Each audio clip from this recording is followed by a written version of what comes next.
Hey everyone, we're back again with the Great Ace Journey.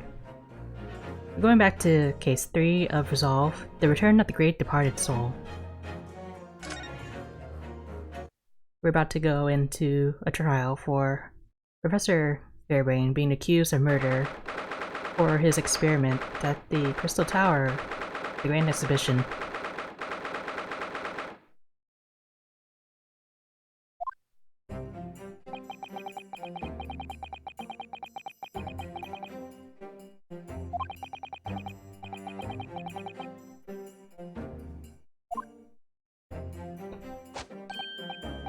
Mr. Naruhodo.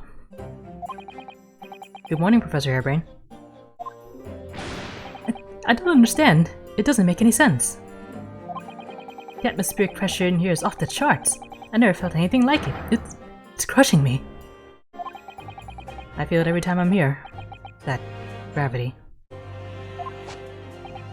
Oh, this is Britain's highest court. But are you telling me it's fitted with some kind of device that can actually control air pressure? I think it's probably all in the mind. Ah, yes, well. You won't let me down, will you, Mr. Naruhodo? I'm counting on you in today's trial. To save my life! To save the secret of my super high voltage instantaneous kinesis machine from being made public. Yes, I understand.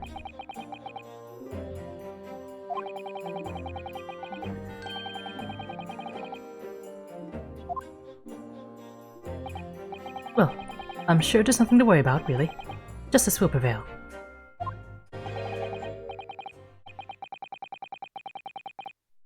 Who could this be? Mr. Sholmes! I didn't expect to see you here. That's very mean, Bruno. Leaving me alone at home with Hurley. It took me at least an hour to wake him.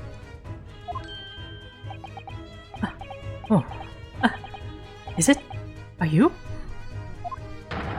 Sherlock Sholmes? Indeed, sir. I'm he. Sherlock Sholmes. I've heard all about your exploits, even whilst living in Germany. Ah yes, Rand's magazine's on sale in Germany too. This month's installment was sublime. Your deduction in The Adventures of Silver Blaze was wonderful. Ah yes, a memorable case indeed. It concerned the snake, I seem to recall? No, that was the speckled band. Well, thank you for coming. I do appreciate your support. I'm sorry to disappoint you, my dear fellow, but I'm afraid I can't stay. Oh. I have urgent business at Madame Dispel's. You mean your waxwork job?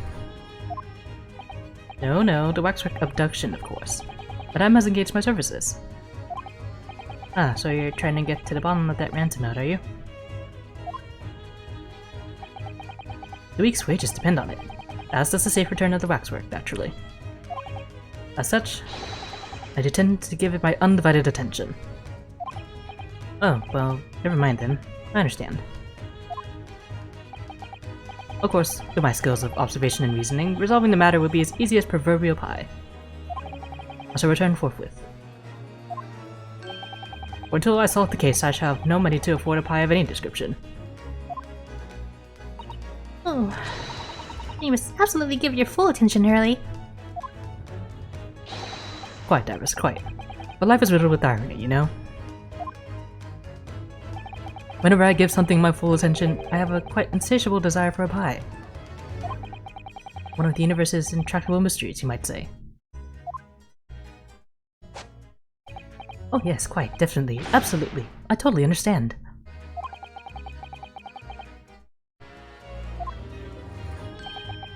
I wish you the very best of luck, Professor Hairbrain. Oh, why, thank you.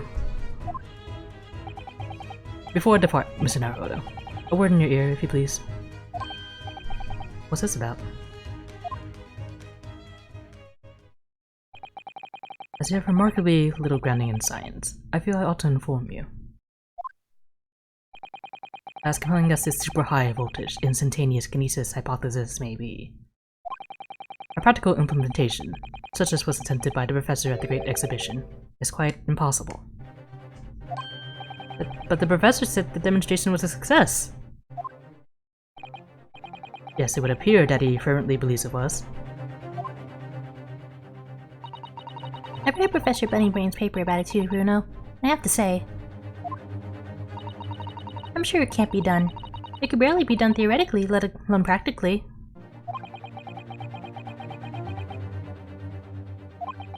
But how could an experiment that had no possibility of succeeding in fact succeed? That's contradictory. And it's that contradiction that will be at the heart of the trial, no doubt.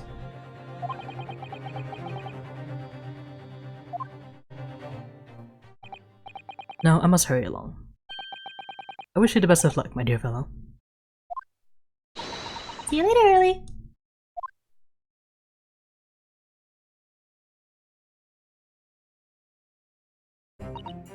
Oh, looks like you're on your own today, Bruno. But chin up. You can do it. Oh, what about you, Iris? No, I'm afraid I can't help. I have something I need to do. I see. It's gonna be a big surprise for you when you find out what it is.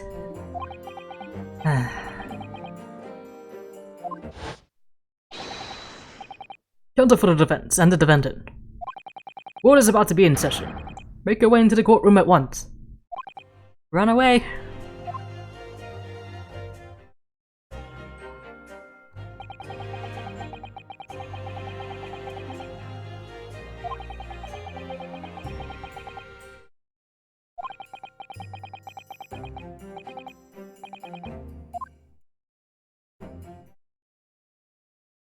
Gave me a lot of talk about what happened to the body, because it did look like it teleported.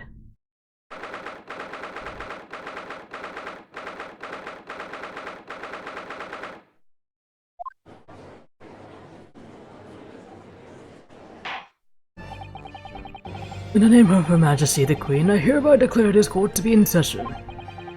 We are sitting today for the public trial of Professor Albert Harebrain. I now call upon the counsels for the prosecution and defense to declare their willingness to proceed.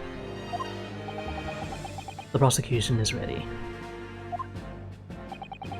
The defense is ready, my lord.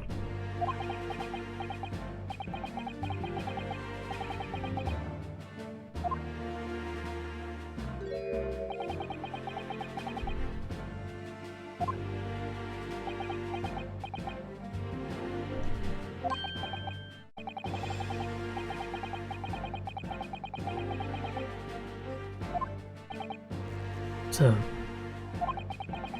I must say I recollect the victim of this case all too well, Mr. Odiasman. Mr. Asman was well known as a financier, but that was mainly a front for his diverse criminal activities. It was only a month ago that the man appeared in court prosecuted by you, Lord Van Zieks. When the jury unanimously found him not guilty.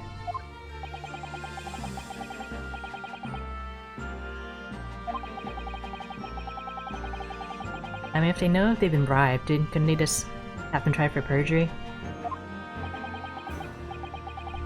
Well, 2 days ago, on the 21st of October, Mr. Asman met his end. The work of the Reaper, was it?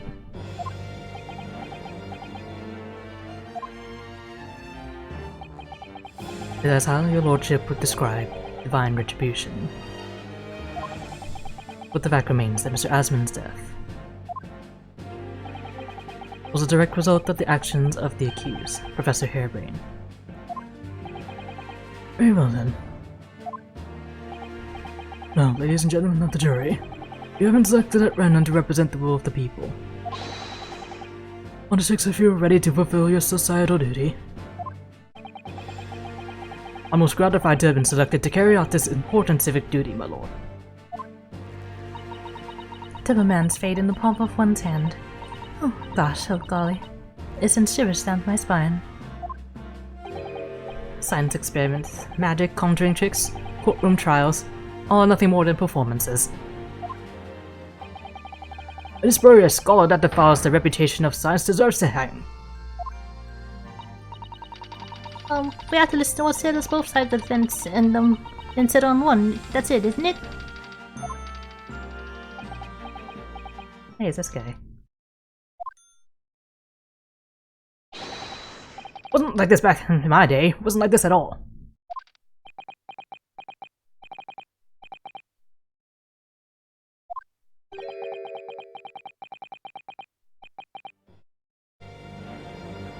Are we sure it's the look of like?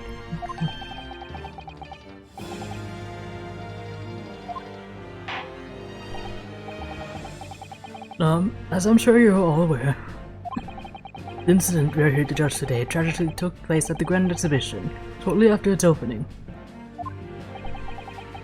Though the death toll could have been far worse. With the exception of the victim, no one was killed. Nevertheless, the dream of the science being exhibited rapidly turned into a nightmare for the spectators.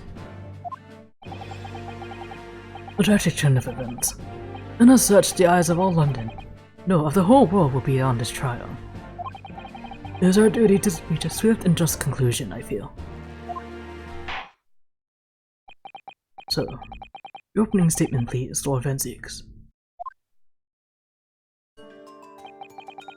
At the heart of this incident is technology never before demonstrated anywhere in the world.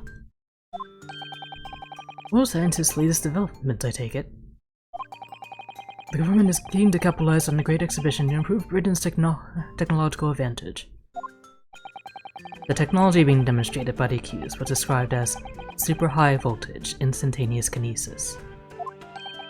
Good lord.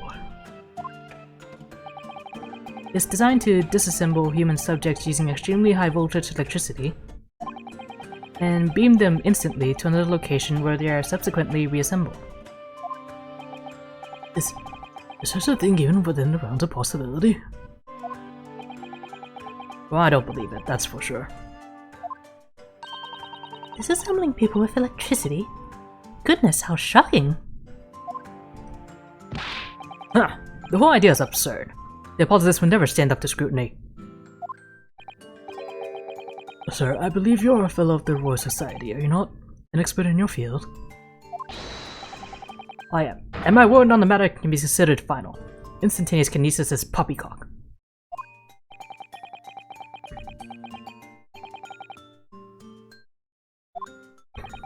What is the prosecution's view on the matter? The prosecution would assert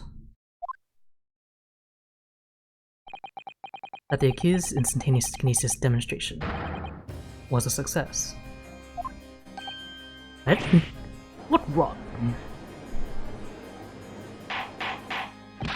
Order! Order! The professor's hypothesis is currently under investigation by the British government. If it is deemed to have merit, a substantial research grant would be made available. The accused made use of the invention built on his new hypothesis to take Mr. Asmon's life, in order to be the sole benefactor of the grant. But... This disastrous demonstration was no accident. It was carefully designed from the outset, to end the life of the victim.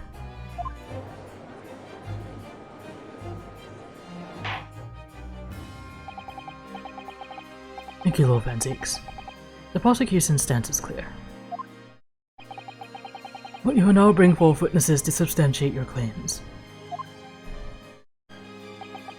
Gladly, my lord.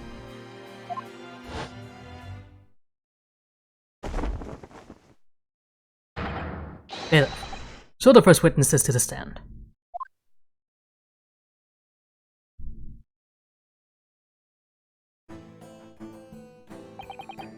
Witnesses, state your names and occupations for the court. Yes, sir. Tobias Gregson, Detective Inspector, Scotland Yard Homicide Division. I was on duty at the demonstration on the day in question and in charge of the following investigation.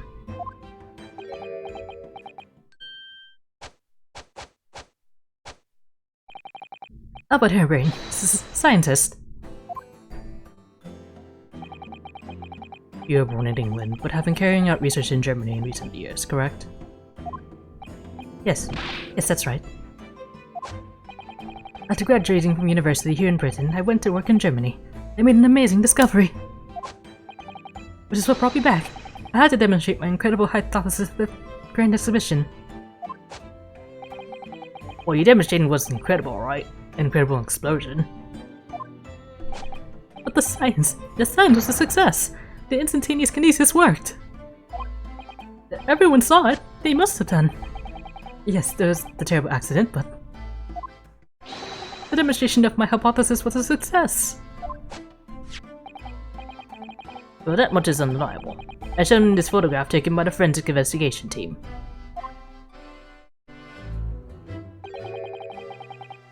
This was taken inside the Crystal Tower, I take it? A centerpiece of the exhibition, no less. This just got some fancy spectacles. It looks like he got stabbed. That's right, my lord. Seems the victim ran straight into it.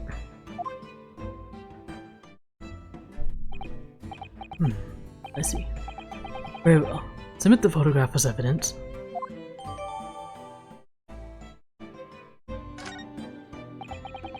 As the court said, the victim of the incident was Mr. Odie Asman.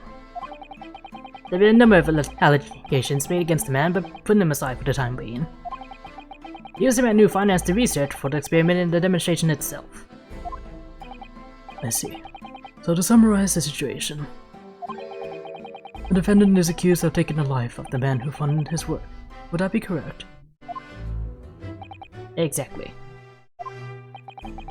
But couldn't it be that the explosion was caused by some malfunction in the apparatus used for the demonstration? That's right, that must be it. A splendid machine. A poor splendid machine. You saw it yesterday, didn't you? You can't even examine the wreckage thanks to the Special Dispensation for Scientific Equipment Act. What? The wreckage? The wreckage? That being the case, how can the facts be established? How can it possibly be determined whether this was an accident or a deliberate and malicious act? Extremely simply, my lord. I beg your pardon? Isn't that right, witness? What? Sorry? Me? No, your neighbor. Yes, sir. He was murdered, plain and simple. Anyone could state that with complete certainty. What? Thank you, Inspector. I think we had better proceed to formal testimony. You explained to the court on what grounds you claimed this experiment to have been a front for murder.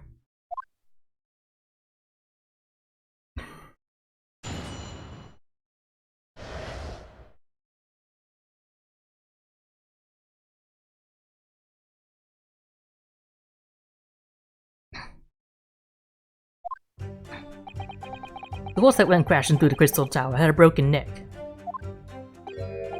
I made a minor miscalculation in the angle of the beam projection, that's all. That was my mistake. The post-mortem examination revealed another injury, a fatal wound. There's a lesion in his chest where he'd clearly been stabbed by something sharp right in the heart. So the victim was killed before he went anywhere, and this fellow's the only one who could have done it.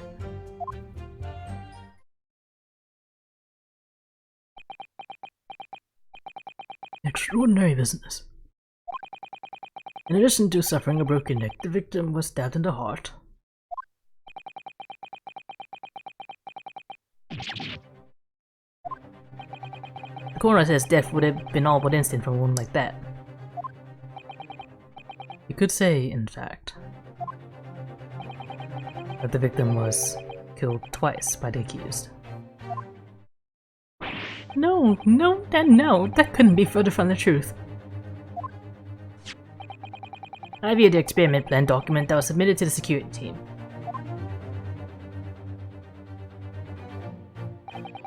The victim stood himself inside something called the birdcage, ready to be beamed instantly.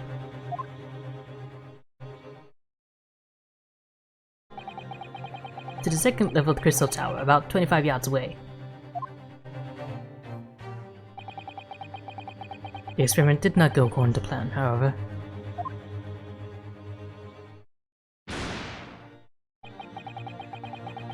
As the machine was put into operation, there was a large explosion.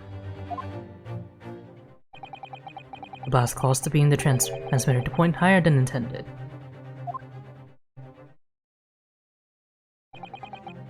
Accordingly, the kinesis resulted in the barricades materializing in midair. From where it subsequently fell, crashing through the glass of the Crystal Tower's large round window. My word. One assumes the victim's neck was broken upon impact with the tower, then. I'm so sorry, I didn't mean for this to happen. The machine was just too powerful. But honestly, really, I swear, it was just an accident. A terrible accident. Unfortunately, that excuse can't save you. Nope, not considering the sharp murder weapon that pierced the victim's heart. Murder weapon? What are you saying? This is the autopsy report submitted by the coroner. The prosecution would like it entered into the court record. Your request is granted, counsel.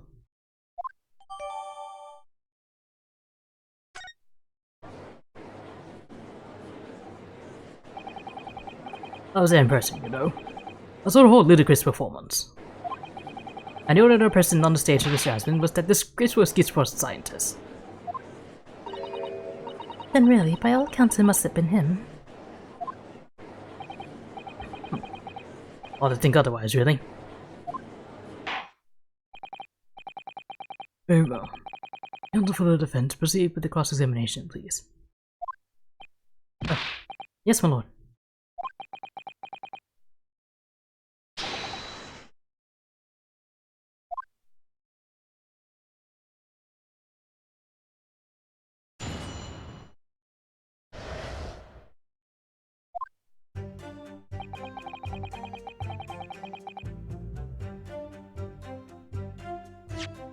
Let's check the evidence.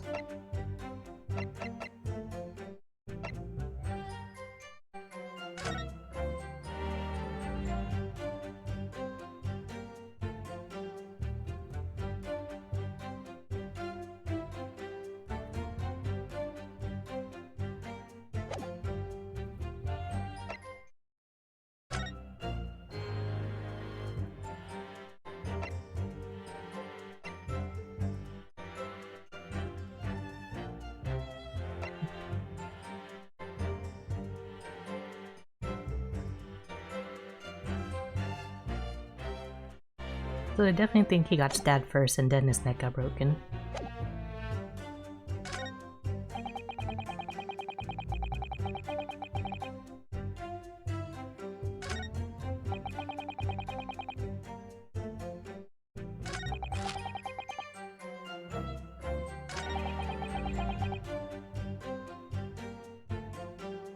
Maybe this one first. Hold it! What grounds do you have for saying that? Ah, you need to ask. You're only two people on that public experimentation stage in front of the whole crowd. The victim, Mr. Odie Osmond, and the accused, Professor Harebrain. We know for certain that before the experiment, the victim was alive. That's right, I saw him with my own eyes.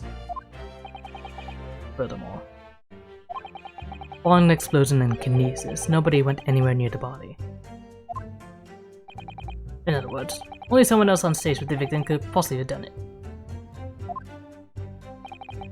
And how about Harebrain's the only bloke who fits the bill? Unless you got some other bright idea, Sunshine. In which case, let's hear it.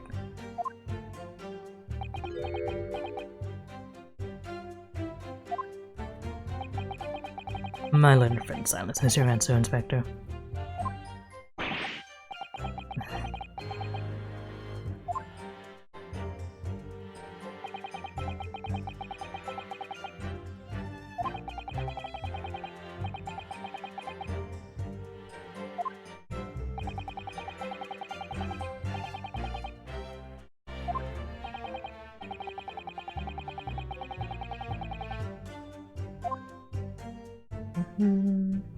Hold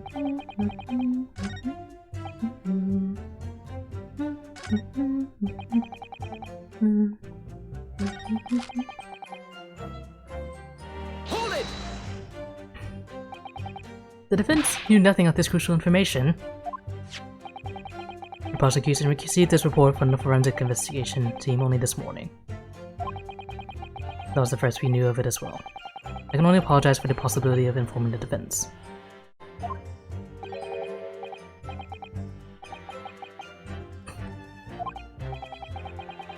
So, what was the nature of this sharp object?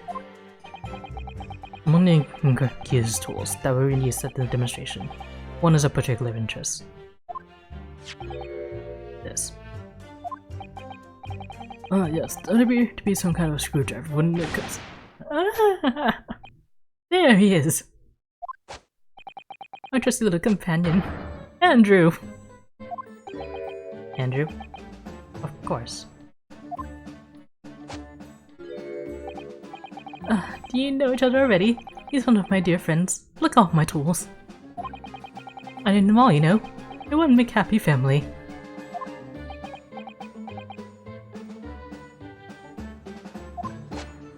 What's this handy-manny BS? Andrew's my flathead screwdriver, of course. His brother Michael is a crosshead. Oh, it appears that your beloved Andrew has a red stain on his shank. That isn't... It's blood. Beyond all reasonable doubt. No. And that's not all. The long, sharp shape of this Andrew fellow is completely consistent with the victim's wound. What?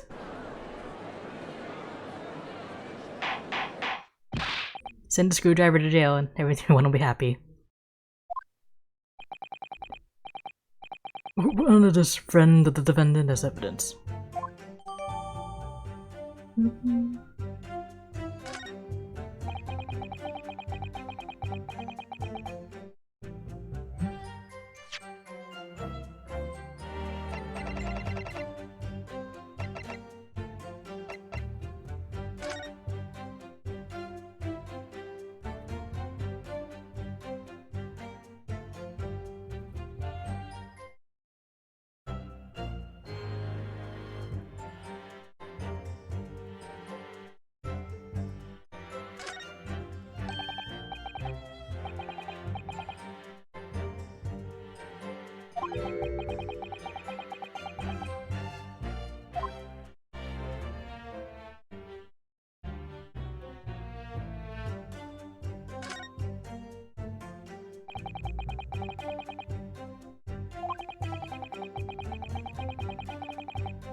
This handle is kind of ergonomic, huh? Like, if you keep your finger, like, in this hole, you could turn it easily.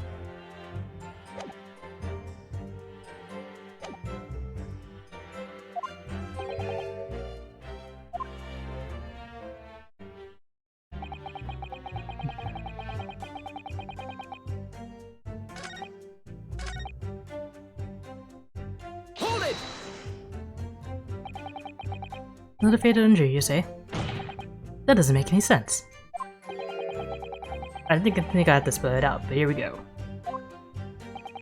Just because there are 2 fatal wounds doesn't mean I'm saying the victim had 2 lives to lose, does it? You're right. Obviously, at first, we thought the bloke had died due to his spine stepping in half as well. Are you saying that's not the case? You'll get your answer once I'm assist my fish and chips, if you don't keep butting in every few seconds.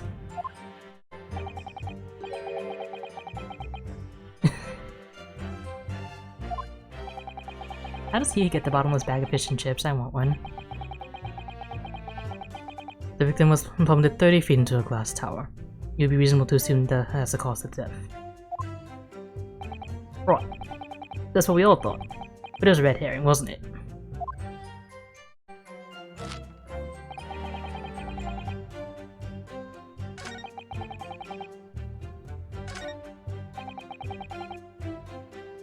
Hold it!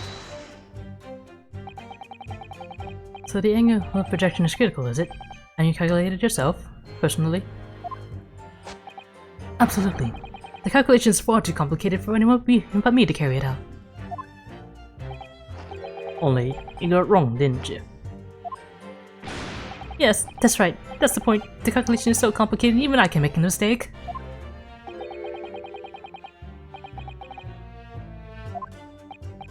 I took into account the subject's height and weight, the wind direction, the ambient temperature. I considered every possible variable, so I just don't understand how this could have happened. Obviously, then you had to include the weight of the clothes Mr. Aspen was wearing at the time, I suppose. Huh. Crackling comets. The answer should have been 3.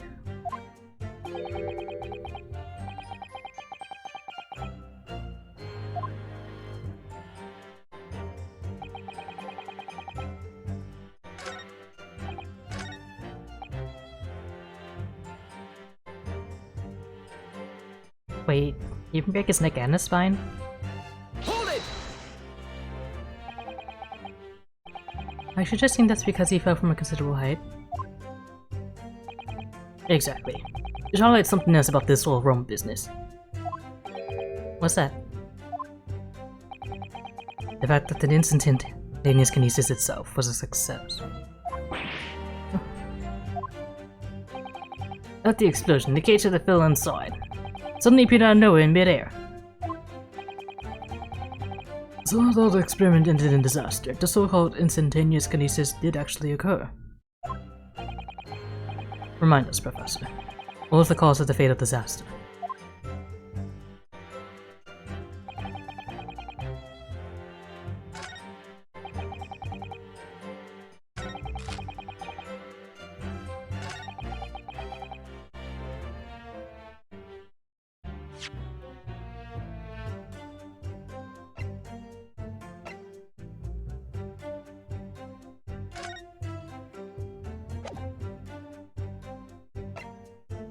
I pressed everything.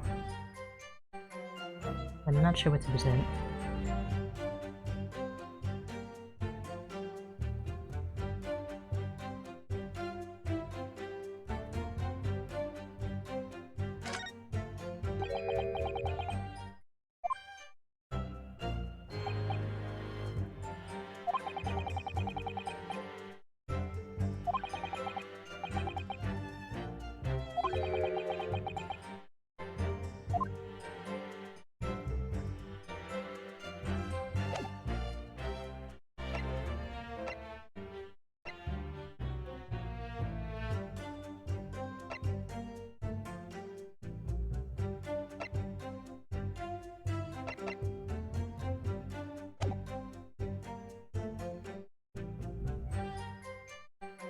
Does the crossbow work here? Objection! Nope, that's not it.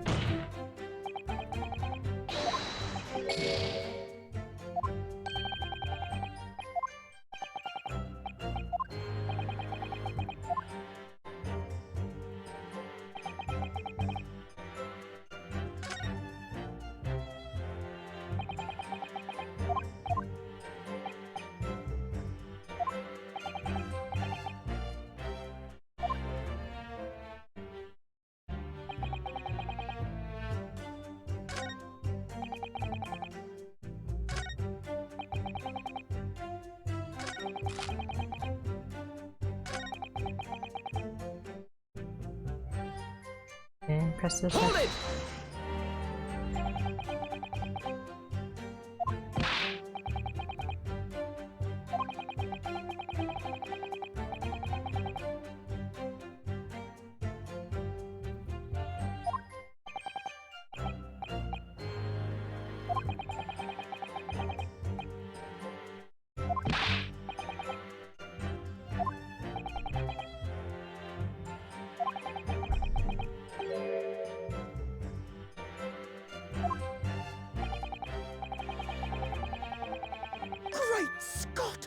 Oh, new reaction. Excuse me. Professor Hairbrain, there's some information that may be relevant here.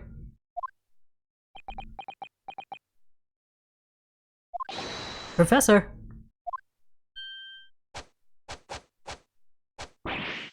Sorry. I was just calculating the optimum coefficient of the toxins to separate molecules in the human body.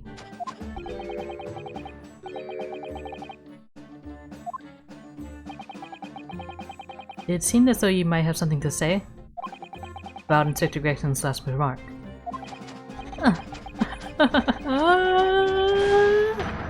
Yes, that's right, of course.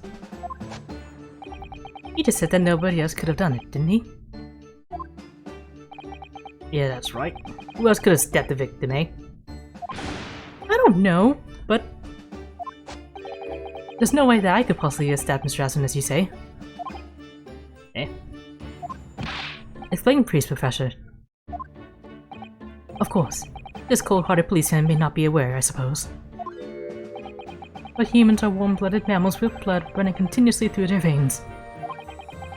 I had heard. Then surely, you see, if I plunged something the size of Andrew into the man's chest, the whole stage would have been a blood bath. No, a blood swimming pool. Thousands of Londoners were watching me at the time. And yet that one of them claims to have seen a swimming pool of blood. Well, no, I suppose not. You see? Not one. True, I didn't see anything like that.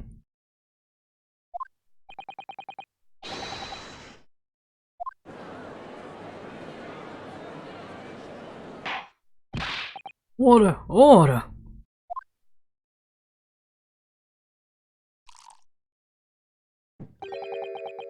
Very forgive the discourtesy if I savor a drop from my hollow chalice to accompany my old friend's adducing.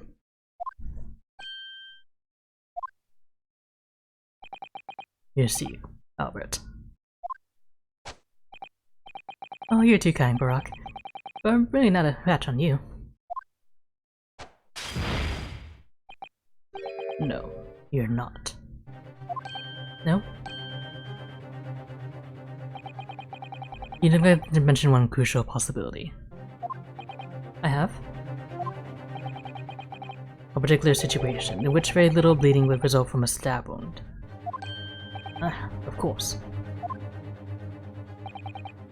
Inspector, in line in the court, please. Yes, sir.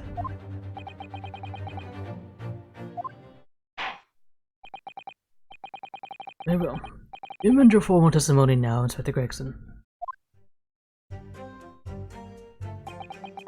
The victim was stabbed, but must have been left in his body whilst he was being through the air.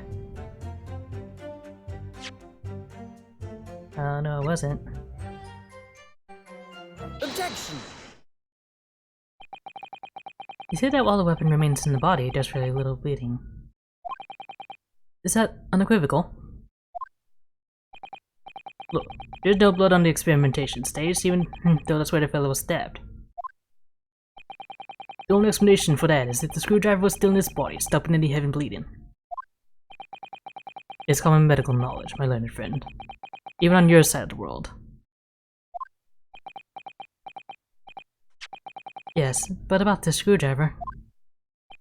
The thing is, we actually saw it at the scene ourselves, on the experimentation stage. What? It was on the floor by the records of the machine, poking through a metal grill. Went to pick it up, but the detective here stopped me. Isn't that right, Inspector Gregson? Ah, well, now that you come to mention it, yes. Inspector, are we to understand that you permitted the defense counsel to investigate? That you contravened the special dispensation for scientific act? No, not at all. I wouldn't do that. I just let him look, nothing more. I was very clear he wasn't to touch a thing. Yes, that's true. The screwdriver was in plain sight on the stage. But it shouldn't have been, should it? What are you getting at? If the pistol had still been in the victim's body when the victim was beamed away by the machine, then it shouldn't have still been on the stage.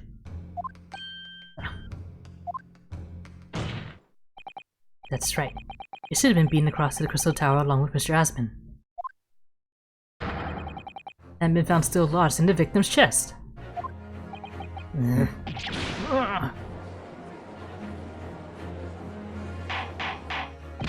Order! Order! How do you explain this, Inspector? I don't...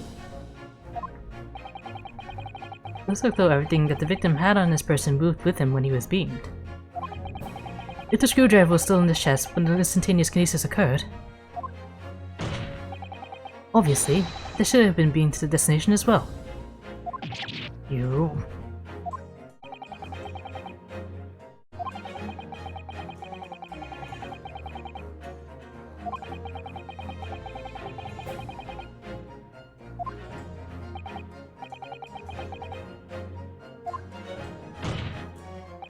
My lord,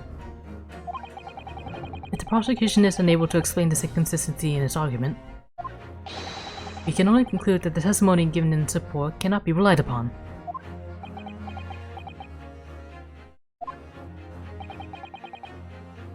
Hold it!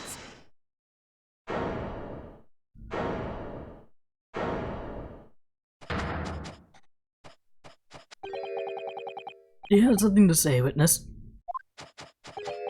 Yes, I knew it.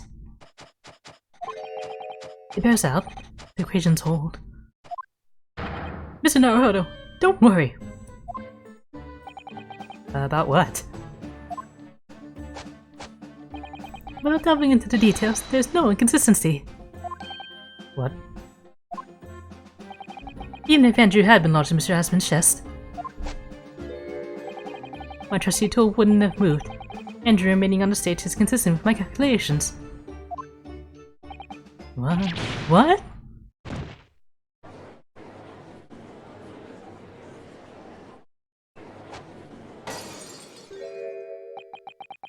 It would seem your illusions has been shattered. Really, we should hear the accused's explanation. Or should I say, this brilliant scientist's explanation.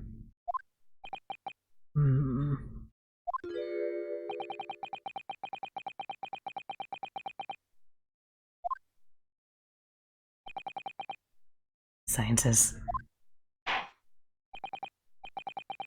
With their facts. Very well. The defendant will testify again. Provide us with the scientific explanation as to why the inconsistency asserted by the defense fails to hold. In the name of Apollo I will, my lord. They went to Germany, not Greece.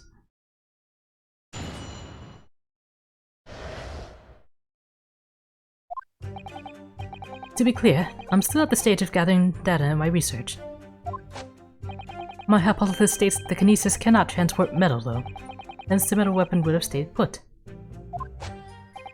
In other words, the point just raised by Mr. Naruhodo isn't an inconsistency at all. Mr. Aspen was the patron of my research. Without him, my work wouldn't have been possible. And I had to do to protect the incredible machine that we built together.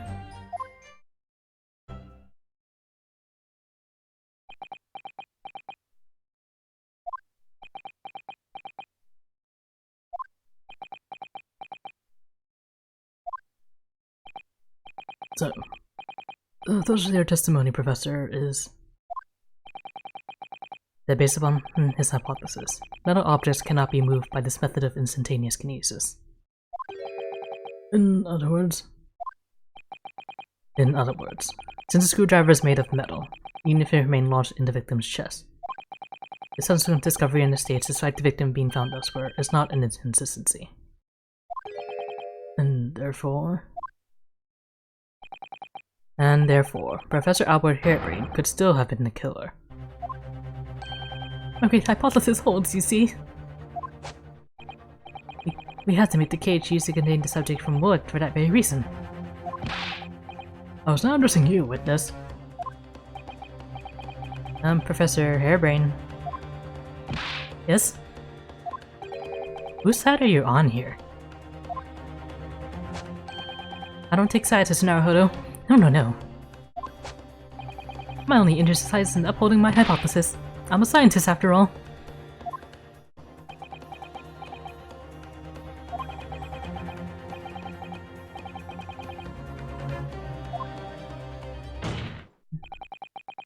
Let's see how you cross-examine this testimony, my Nipponese friend. Yes, fire away, Mr. Naruhodo.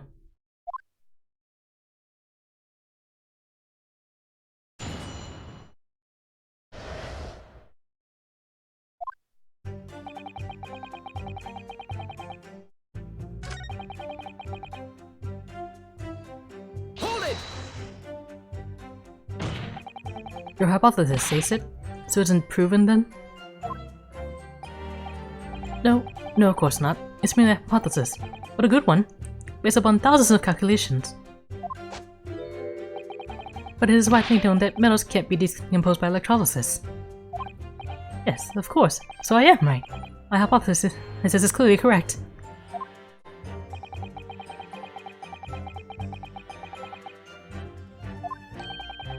It's the whole reason that the birdcage is made of wood, you see.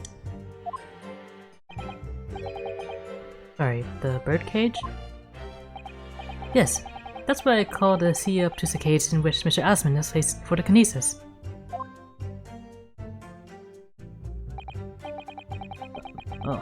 The jail cell in which the victim was detained. It does indeed seem to be made of a timber of some sort.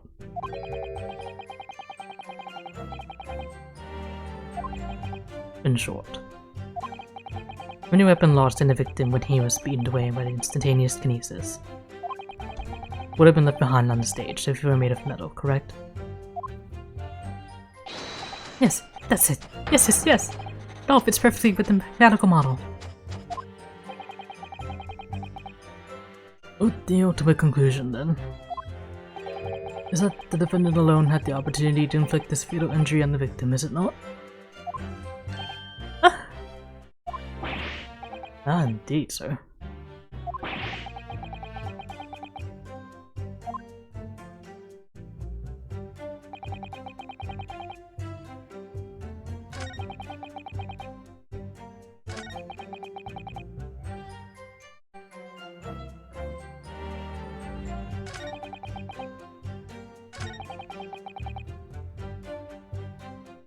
Hold it! You seem to be pleased by that. Yes, and that accept more for my hypothesis holding true. But I sense some sarcasm, Mr. Naruhodo. Are you not pleased? No. I knew it. At the end of the day, I'm the one responsible for Mr. Aspen losing his life. The advancement of science is no excuse. I know that. No, you're quite right. So the court, did you have a close relationship with Mr. Aspen? Oh, well, no, not really. I mean, I'd only met him 2 or 3 times. I'm really here to discuss my hypothesis and the project. And the research grant, of course.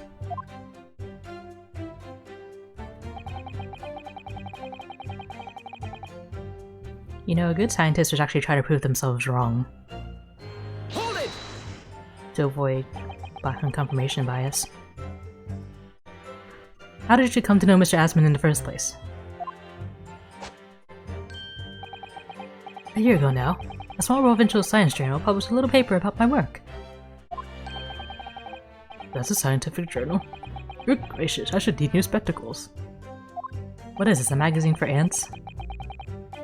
I might have had an extraordinary hypothesis and great promise, but at the time I had no money. I had to eat tiny little meals at a tiny little cafe and drink watered down water out of a tiny little glass.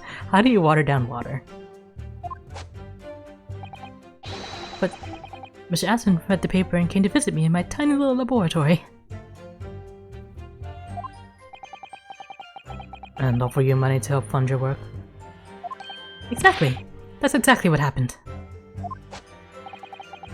I handled the theoretical side of things, and Mr. Aspen provided me with an engineer for the practical. And the three of us produced a fantastic machine together. The machine that you brought to the Great Exhibition to demonstrate. We had to apply for the government for some sort of inspector to be allowed to exhibit, I think. I didn't understand all of that side of things. Mr. Aspen took care of all of it.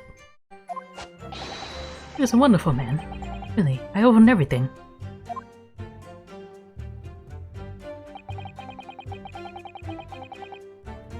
Okay, you were talking about that engineer. Who is that? When you say that you built the machine together, does that mean that you're involved in its construction? Yes. Well, not exactly. I'm not good with the practical side of machines myself. The physical construction was done by an engineer. Little remains of your creation now, though, following the explosion. Repair will no doubt be impossible. Yes, I realize that. But still. If someone were to gather all the broken parts, they could discover the secret of my hypothesis. But Mr. Aspen and I toiled over that machine for so long. We put our hearts and souls into it. I have to protect our work. So what's left of the machine must be kept safe. That's only fair, because what happened was an accident.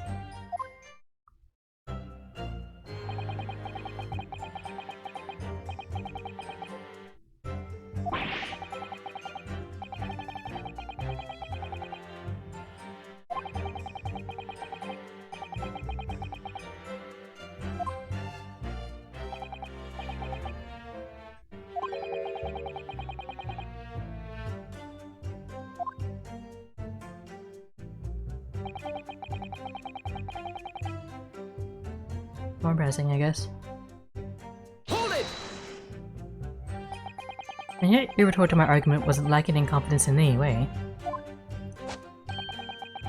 No scientist can find the truth without first finding self-belief.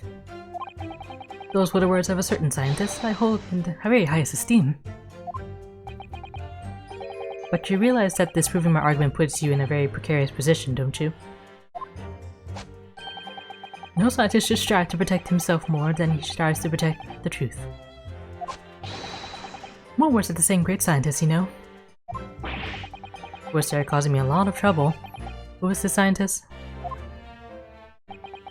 I'm afraid I couldn't tell you, Mr. Naruhodo. But as soon as I remember the magnificent genius's name, you'll be the first to know. It might be worth keeping the names of your idols to mind.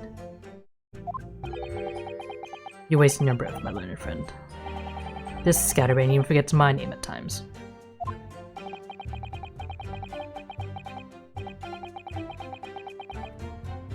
Rinosuke, don't be rude.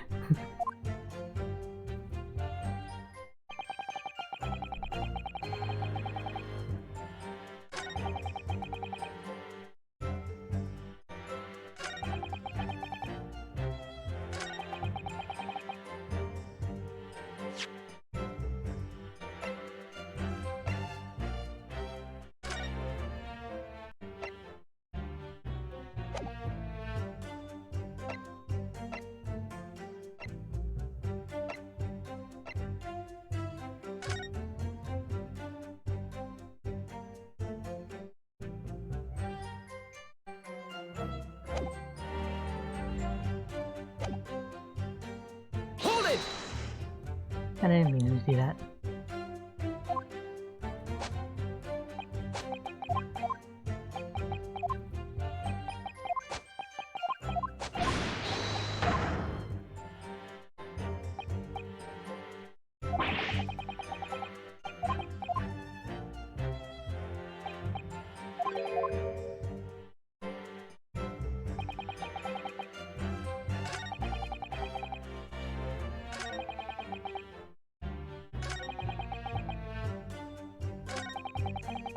Did I press this one already? Hold it!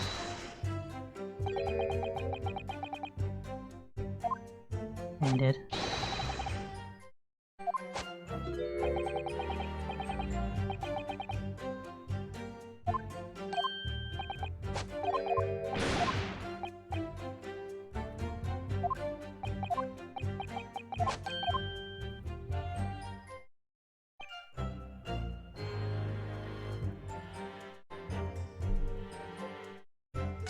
Well, I need something that would disprove the hypothesis.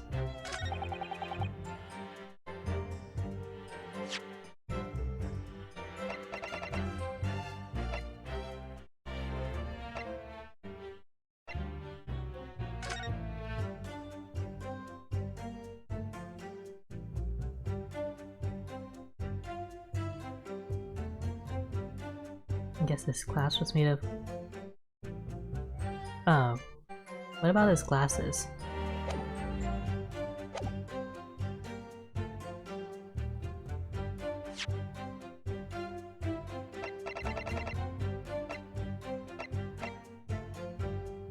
Objection! Yeah, there we go. Professor Hairbrain, you see that according to your hypothesis, nothing made of metal can be beamed by instantaneous kinesis using the machine you made. Is that right? Yes, that's right. Spot on. Exactly correct. In that case, I'm gonna ask you to have a look at this photograph that was taken at the scene.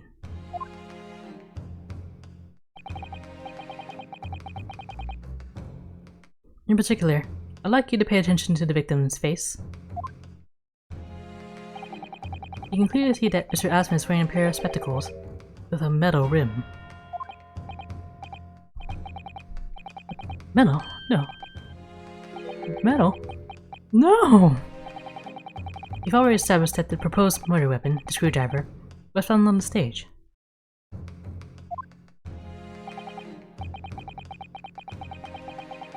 However, if your hypothesis correctly predicted that outcome,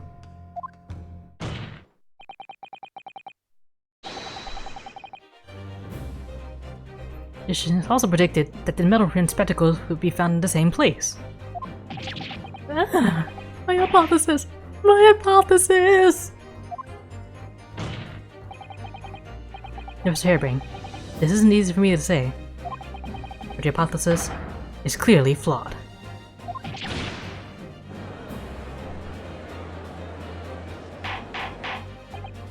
Order! Order! Order! Counsel, what is the implication of this? If, on the day in question, the alleged instantaneous kinesis never actually took place, then it's entirely possible that the victim was killed somewhere other than on the stage. And in that case, someone other than the defendant could have been the culprit. But my hypothesis is sound! I proved it that day! The experiment was a success! The experiment was proof of all my hard work! If I could say something here, in my capacity as a fellow of the Royal Society. Yes, juror number 4. Go ahead. As a man of science, there's one thing I simply cannot abide. That's a fraud who pretends to be a fellow man of science. What? Wait, Scott. Are you suggesting my science is suspect? This has been disproved, hasn't it? In front of all of us. In other words, the whole demonstration was a complete nonsense from start to finish. Believe me, my fellow jurors, when I tell you that this man is a heel, a bounder, and a fraud. I said the records of that machine should be stripped down and thoroughly examined. No, never! That machine is the essence of my entire hypothesis. It's protected by the Special Dispensation for Scientific Equipment Act. What the devil's that plastic act all about, eh? Who made up such a daft rule?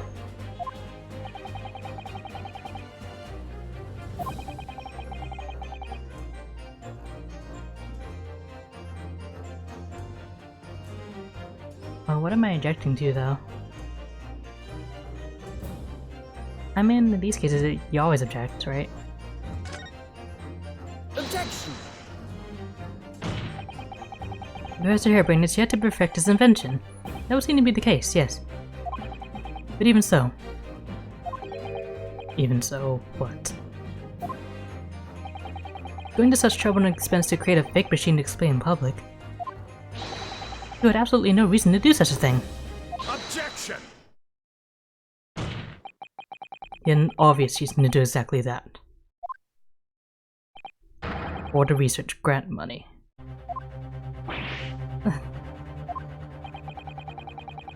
If the government was foolish enough to have deemed this man's ridiculous notion plausible, he and his conspirators would have received him some sum indeed. Conspirators? What would be the value of such a grant? £10? You're an order of magnitude out, madam. £500 a year. You can live ransom on that much for years. The society has noticed an increase in bogus public demonstrations in the field of science recently. And plenty of scientists arguing with each other to get the largest slice of the funding cake.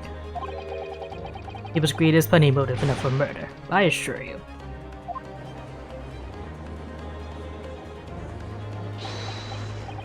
No, I haven't deceived anyone. Least of all the government. My hypothesis is sound. The science is sound. Please, you must believe me. Objection!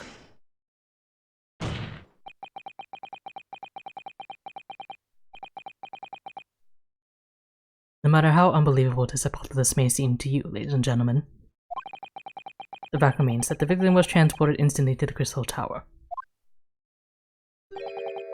Which means that the experiment was a success. Barack. And therefore, the only person who could possibly commit this murder is the accused. Barack.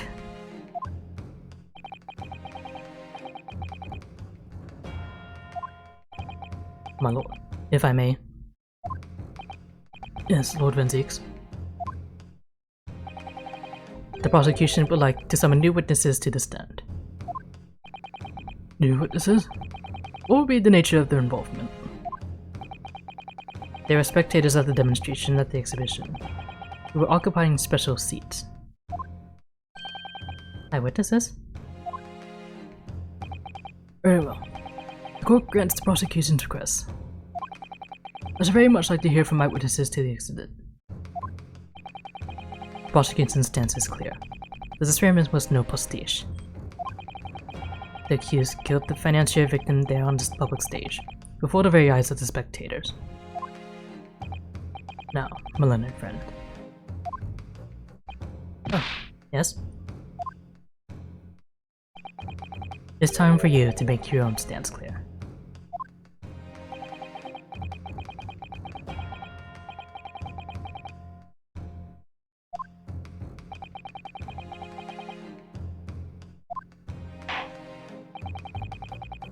We should take a short recess now. During this time, the prosecution will prepare its new witnesses to take the stand.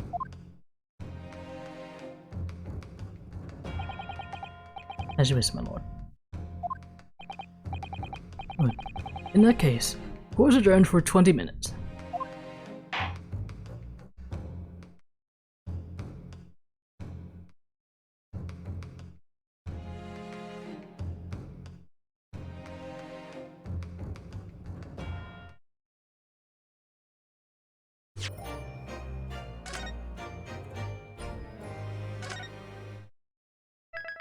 So my hypothesis is maybe the engineer and the victim set the professor up so he'll take the fall for his alleged death. And this is probably going to tie into the missing waxwork figure somehow. Let's see.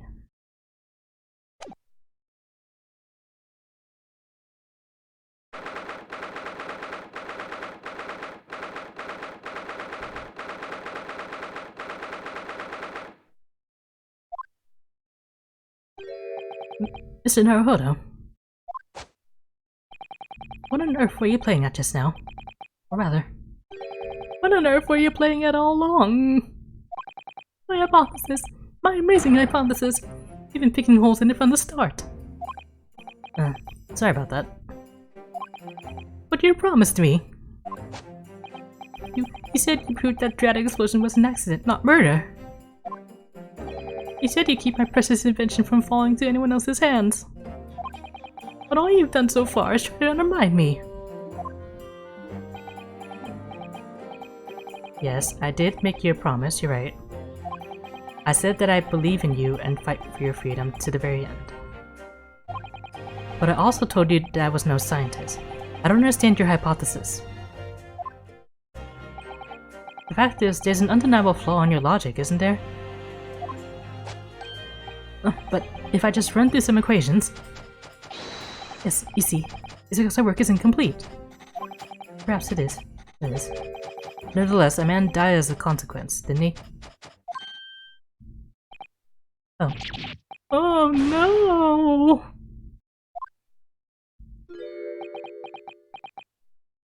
Sir, need I remind you, you are on trial for murder. You're right. You're still right. It's all my fault. And I have no right to blame you for my failures. I'm a disaster. Not just as a scientist, but as a human being. Well, that might be a little over the top. And while we're on the subject... What about Brock? He's being awful. Claiming his own university friend to be a murderer, you mean? He's a disaster. Not just as a prosecutor, but as a human being. Oh, but no. Wait. He's a Reaper, isn't he?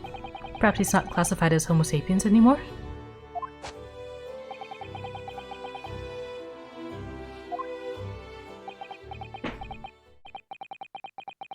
Can I double check something with you? Yes? What? The machine and demonstration you prepare. They're based entirely on your hypothesis, I presume? There was no trickery involved?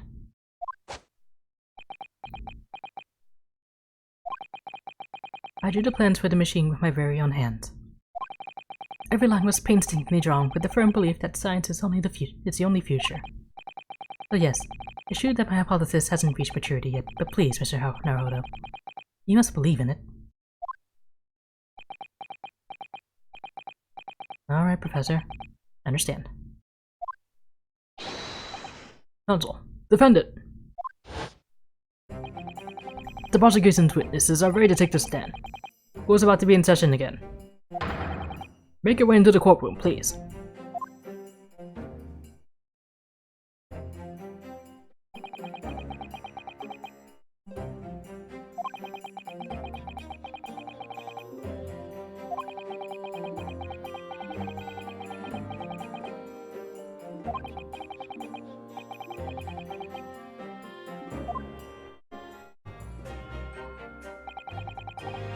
A practical implementation.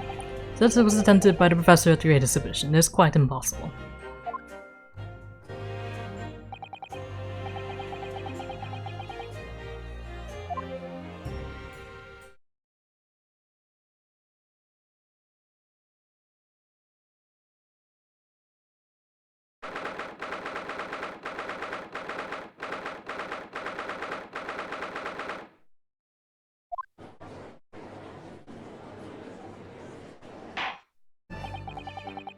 In the name of Her Majesty the Queen, I hereby reconvene the proceedings of this court. Counsels for the defense and prosecution, are you ready for the new witnesses to testify? The prosecution is ready, my lord. As is the defense, my lord. So, Lord Fenzies. At least these next witnesses saw the demonstration on the day in question with their very own eyes. Indeed, they did. And as luck would have it, one of them is a police detective. So the testimony we're about to hear can be considered highly reliable.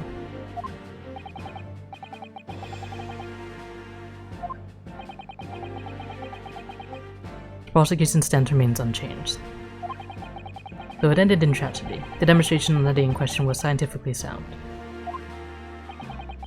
And consequently, the sole person with the opportunity to have committed this act of murder is the only other individual to have been present on the stage at the time, the accused. Thank you, counsel.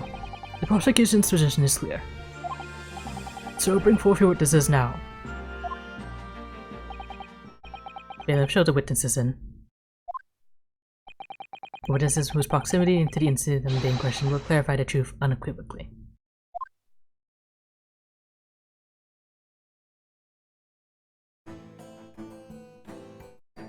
Now look what we have here. Witnesses. State your names and occupations for the court to hear. My name is Balthazar Loon. I am the impresario of all the hot air balloons in the vicinity of this experimental stage. My name is Wilhelm Gostreif Sigismund Ormstein. I have come to see the great exhibitions all the way from my home in Bohemia.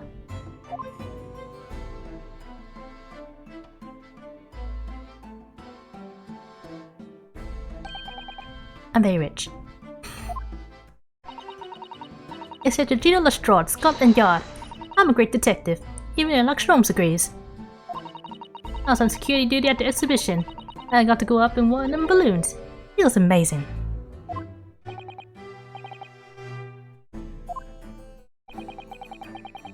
So she's suddenly trustworthy now, Barack? After all that hassling you did during the last time we saw her?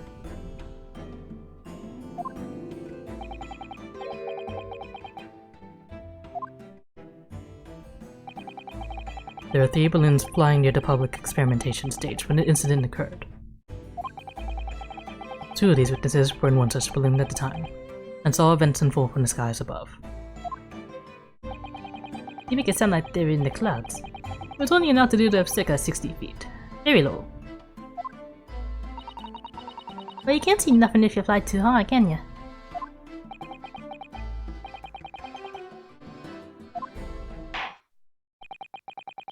Curse you, Imperial Measurement System. Thank you for your introductions. Now, you will give your formal testimony for the court.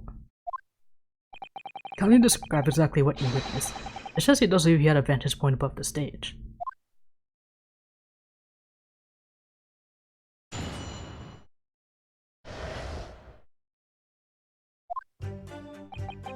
It was an incident terrible. I'm only grateful that my balloons were not damaged. There's this huge bang on the stage, and then the next second another bang in the sky beside us. And from the midst of smoke, a cage appeared out of nowhere. The cage, it fell from the sky like a stone, and crashed into the crystal tower. I didn't get a good look inside the cage, but no one went near it after it crashed into the tower.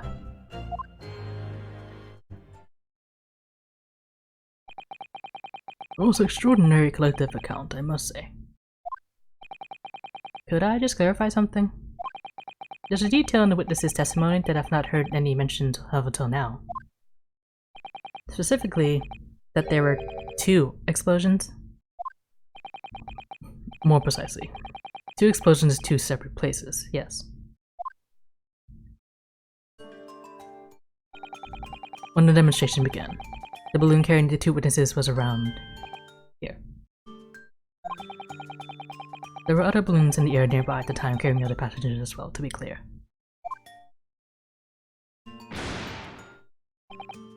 Then, as power was supplied to the machine for the demonstration, the first explosion occurred. The so-called bird case that contained the victim disappeared from the stage, and a moment later, the second explosion occurred, directly adjacent to the balloon carrying the witnesses.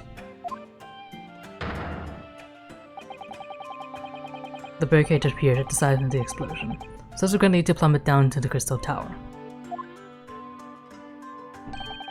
I was very surprised. Suddenly the cage appeared before my eyes with a person inside. The blast was so hot, I didn't want to miss a thing, so I kept my eyes wide.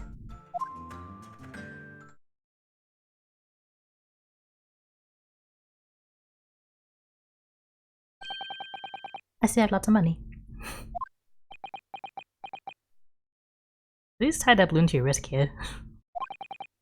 Precisely, who is this curious infant? I'm told he is a young noble of Bohemian royalty. Apparently, he disguised himself in order to steal unnoticed into the Great Exhibition. Yeah, I'm here in London on a sightseeing trip with my elementary school. You will have the benefit of a child's point of view in the testimony. Benefit? When I remove my mask, this is what I look like. Oh, yes, I see. A delightful face, I'm sure.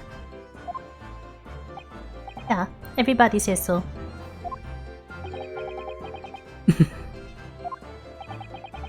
The point is, the testimony of these witnesses further substantiates the facts for the court. Namely, that despite ending in an explosion, instantaneous kinesis was successfully demonstrated. And furthermore, that until the arrival of the police, no one approached the crystal tower where the victim fell. Therefore, only the accused, who was with Mr. Asman at the stage, could possibly have committed the murder.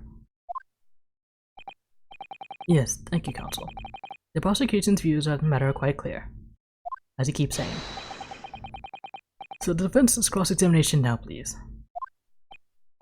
Yes, my lord.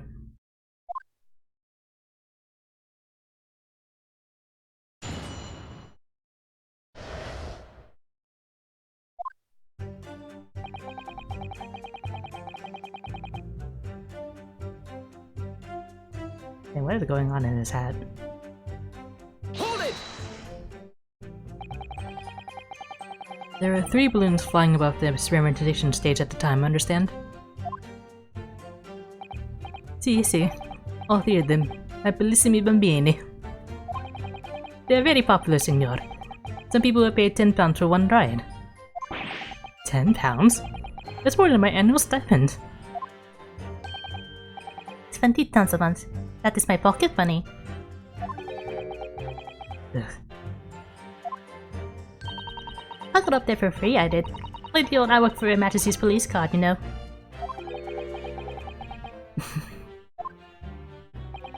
If they're so popular, why would you only be operating such a small number of balloons, though?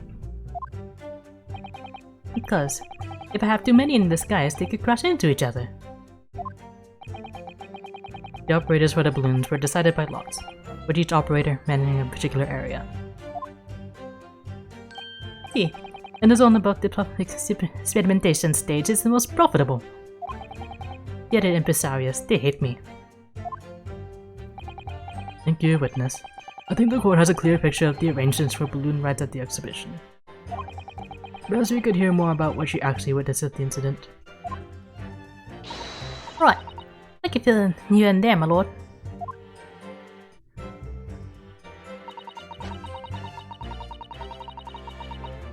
Bang bang. Hold it! So you actually saw the accident happening from up in the air? Yep. Isn't it amazing what a detective gets to do, eh? I'm telling you, Odo. Me and Lloyd is a mugs gang. You should join the force and we can go flying together. Yes, well, anyway. Could you tell us exactly what you saw, do you think? Everything. We saw everything because we were up above it all. That dodgy cove climbing in that cage, and that dodgy professor pulling all them levers. And that's when it happened. That's when there was that massive bang and the cage disappeared. Just like that. You're describing the moment the subject's body was decomposed by the electricity, I believe. I didn't know what to make of it. But then there was another bang, right here. I looked round, and there's a huge great fireball right next to us in the sky. That's Peter. And there was nothing there before. Excuse me! Yes, child? Master Guts? Does your memory of the day differ?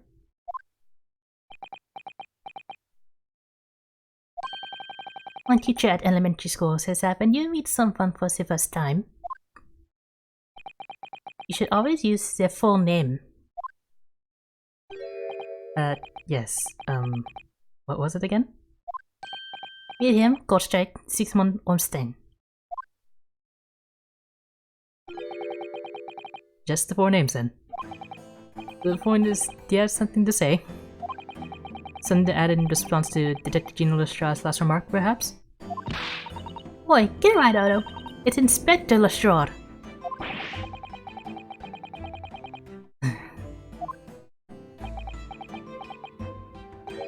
That is not what I saw. Oh? Ja, there was a second explosion. It was right beside our balloon. That is true. But I'm sure. It is what I said, ain't it? One minute there was nothing there, the next a massive explosion. My teacher at elementary school says that when someone else is speaking, if you are rude enough to interrupt, it has the most lawful life imaginable.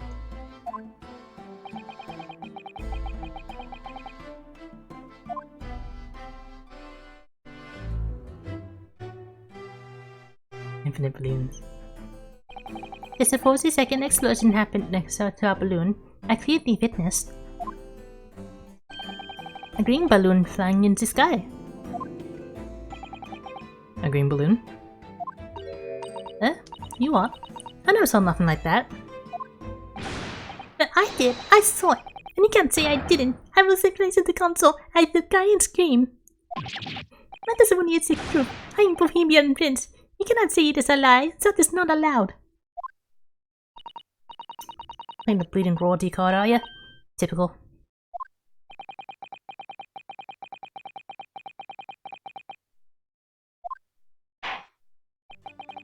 In that case, young man, I must ask that you amend your formal testimony. In the interests of cordial national relations between Great Britain and Bohemia. It was not this guy that exploded. It was a green balloon that was next to us at the time. Hold it! A green balloon, you say? Are you sure about that? Of course I am sure. I am a proud Bohemian Prince. All these questions are making me boring. I think you mean bored? Ugh. English is very annoying. The language of my countrymen is far superior. Ragazzo, it is very wrong to lie. Lie? Flying balloons never explode. For the same reason that planets never explode. It is logical. Please tell me that doesn't mean logical. If you insult me, you insult all of Bohemia. Madai. You has the army come and shoot all of your stupid balloons out of the sky. All of them.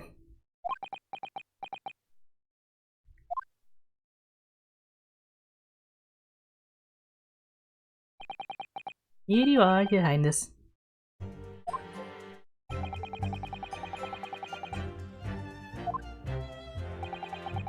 Now that the peaceful relations have been restored here in the courtroom, perhaps we could return to the testimony.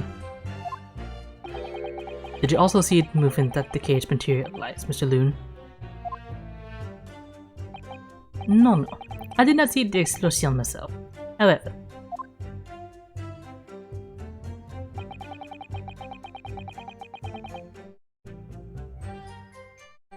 Hold it! did you see that actually happen? No. In reality, I did not. I saw it after it hit the tower. There's a grande confusion around the stage. I went to see what had happened. I was terrorized by the idea that one of my balloons had crashed.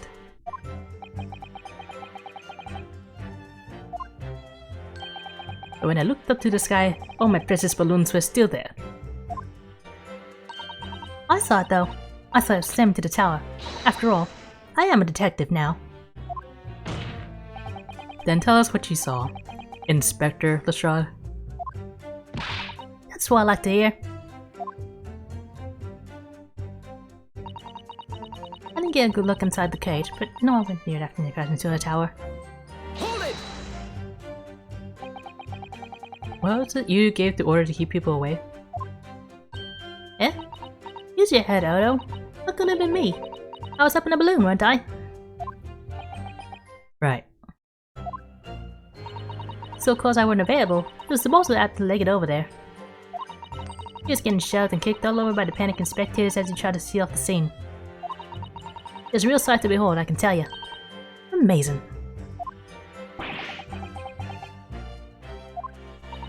So anyway, I couldn't see the cage that well because of all the smoke.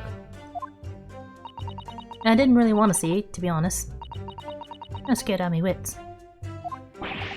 Keep it together, Inspector.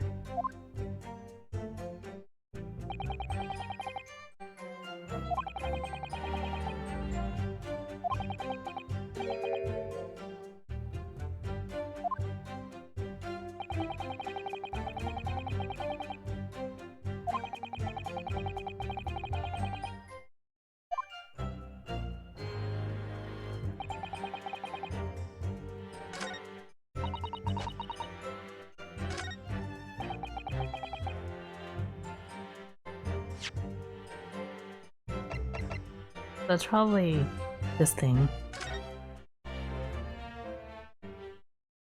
But can I present it here? Because it's not really contradicting it, it's proving it.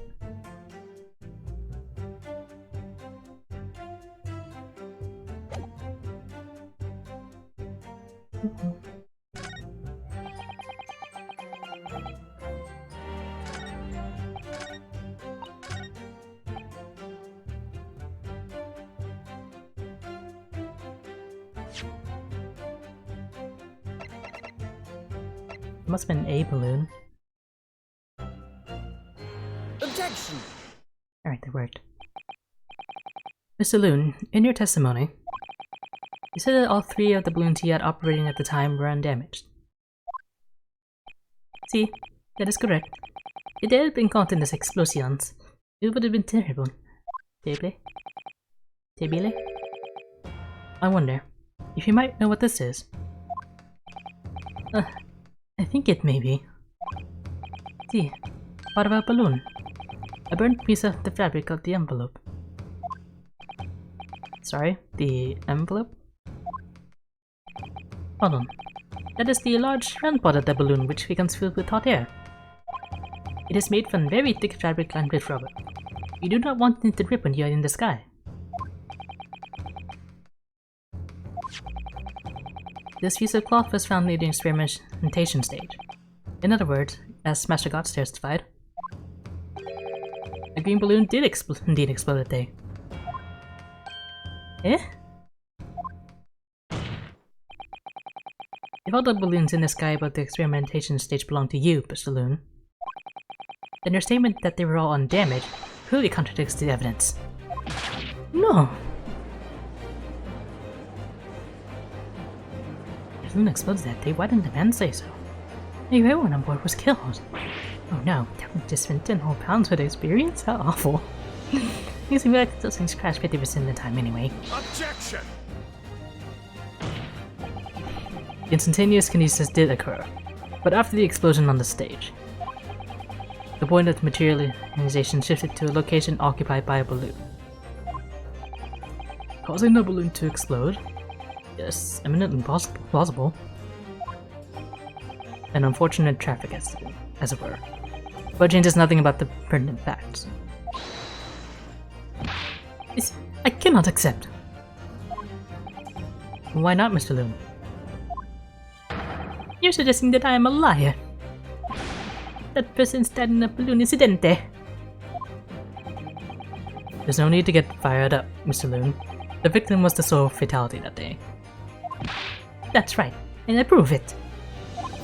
But the Zad Loon is not a liar. There's no such balloon in the sky, it's non possible. Possibile? You're saying it's impossible? Why? This court has more important matters to discuss than the number of balloons that were operating that day. Objection! But we can't ignore the fact that nobody appears to have known anything about this other balloon until now. My lord, the defense calls for further testimony from Mr. Loon. I concur. There's clearly more to the truth here than meets the eye. It's imperative that we clear up the issue of this phantom balloon, I feel. Witness, you will give supplementary testimony about the balloons you were operating at the exhibition.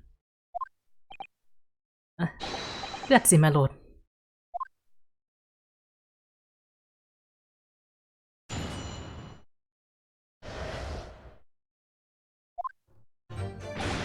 As I said, the saloon is no liar. Every balloon I had in the sky landed safely. All 3 of my balloons were carrying passengers. If they fell to the ground in an explosion, what a catastrophe. But you can't get away from the fact that a burnt up bit of cloth was found at the scene, can ya? The culprits at the yard reckon there was probably some debris thrown from the explosion on the stage. The stupid ragazzo is mistaken. My balloons had the red and blue zigzag stripes anyway.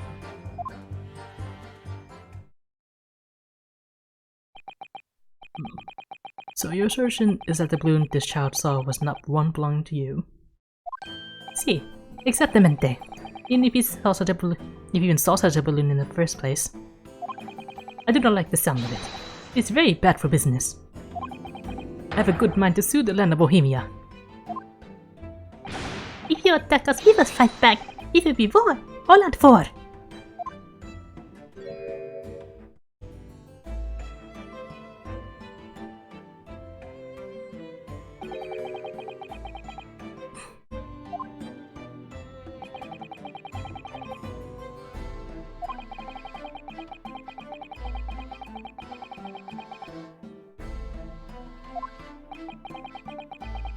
If the defense is unable to find fault with the witness's statements, the court must consider them the truth. Hold on that, my learned friend. Hey Ichiban Star. I see you to drop by. Just noticed chat in here. Hope you're doing alright.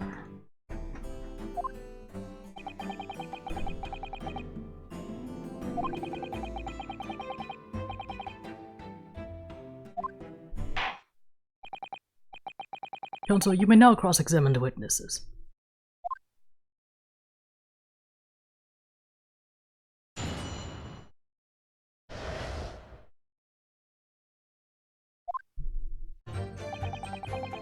As I said... Okay, I read this already.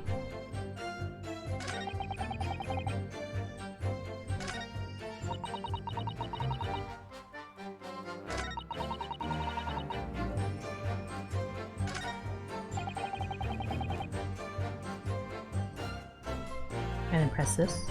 Hold it! You mean the color is wrong? Si, senor. I do not have any green balloons in my warehouse. And yet a piece of green cloth was found at the scene, and it's unmistakably from a balloon. Well, I do not know how that can be. For the sake of argument, let's say that a green balloon did explode at the stage. You can therefore conclude that it happened on the day in question. Why not? There have been recreational balloon flights over Hyde Park operating from before the exhibition. One could have exploded on some earlier date. Unfortunate, as I'm sure you'd agree. You believe it may have been from some earlier balloon accident that predates the exhibition? Si, exactamente. As the señor says, it's not from one of my balloons. Wait, this little red gossip from Bohemia is mistaken from what he saw. He doesn't like that. Excuse me!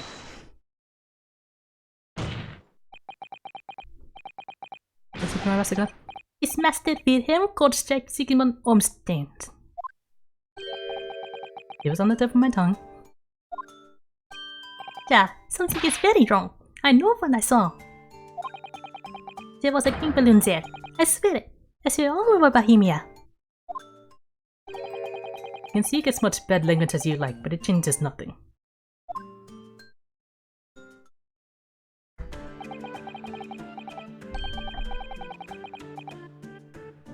If you do not have evidence, Ragazzo, then I must tell your parents to punish you, eh?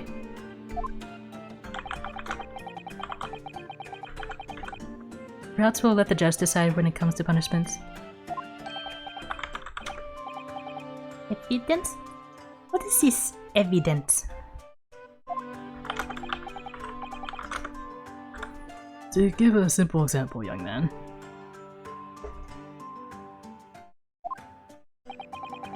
A photograph, for instance. Some tangible proof of what you claim. Then why didn't you say so sooner? I have the photograph here. Good gracious. What? I had not been benevolent for a little while, so I was very excited. I took lots and lots of photographs. Of the Crystal Tower, of the Bohemian exhibit, of the streets of London, of the Hot Beer Cellar, the balloon. And the instantaneous kinesis experiment? Did you take a picture of that? Yeah, one picture. Really? You did take one? But all I wanted was a ride in a balloon. I was not interested in boring experiments. Never mind that, can you show us that photograph? Of course, and then you will see. You will see that I am not lying. That I really did see a green balloon.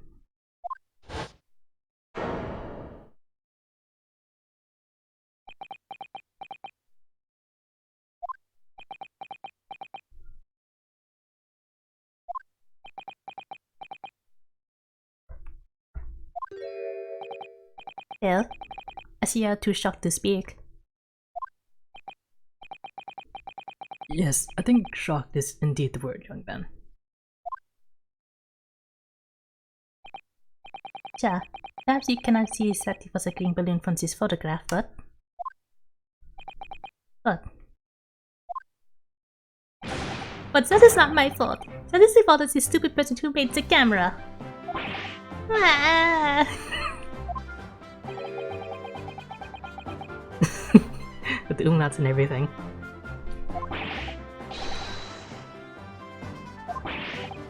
Very well, the court will accept this photograph as evidence.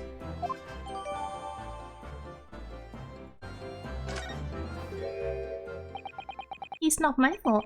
It's the fault of the person who made the camera. Well, never mind. I'm sure you have plenty of wonderful sepia memories to take home with you.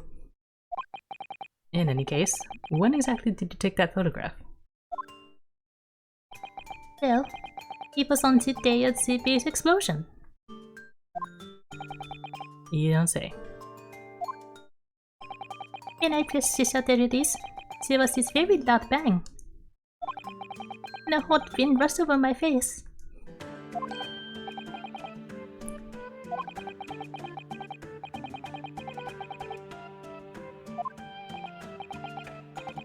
Well, if you ask me, this black and white photograph changes nothing.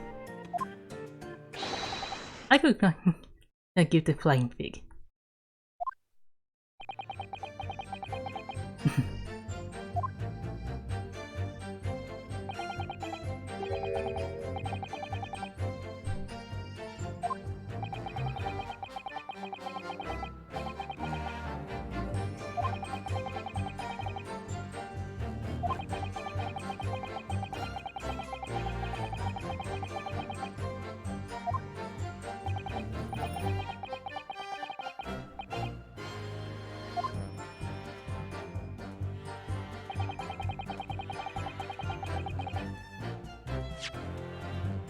So what I'm getting from this testimony is someone independently flew a balloon around this stage. And also this balloon is empty? That's suspicious. And there's the professor down here. And the victim about to be transported.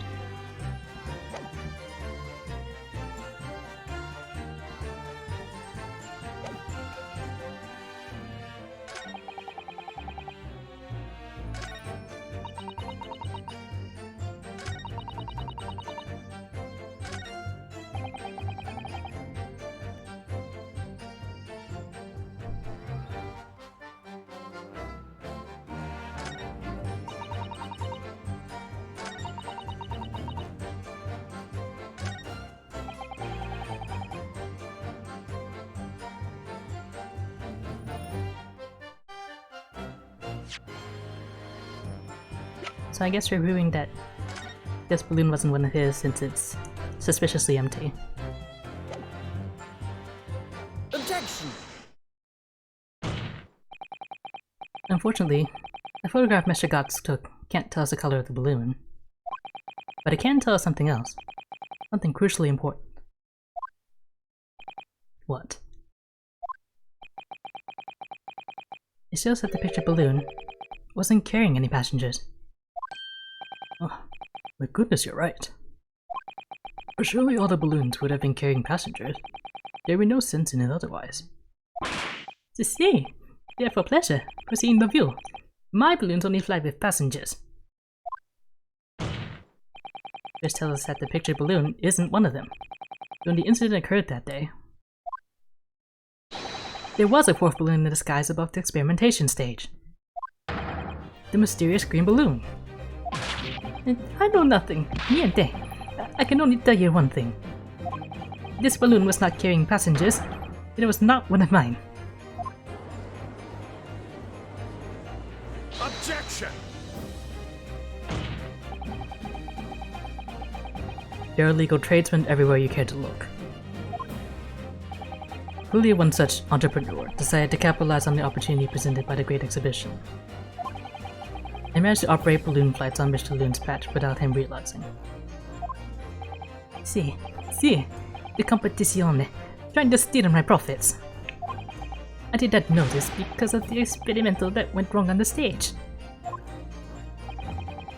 This fourth balloon exploded at the very same moment Mr. Aspen was beamed from the stage below. Right. Some grass that fell to the ground after, and left them scorch marks. Didn't come from the stage at all. Just bits of the balloon raining down. Because when no one was in it didn't get no attention.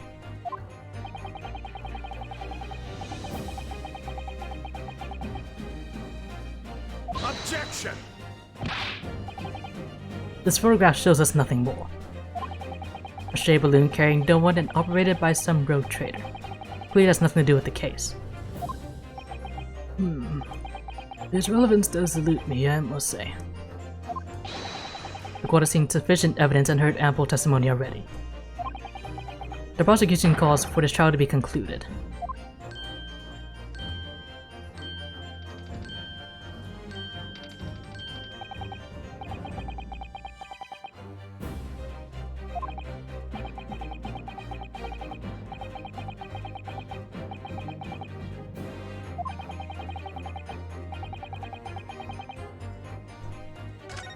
There's always something more. Objection! Ladies and gentlemen of the jury, wait. Please don't give your decisions yet. The photograph from Master Gods may well be hiding one more vital clue. What's that? A vital clue? Objection!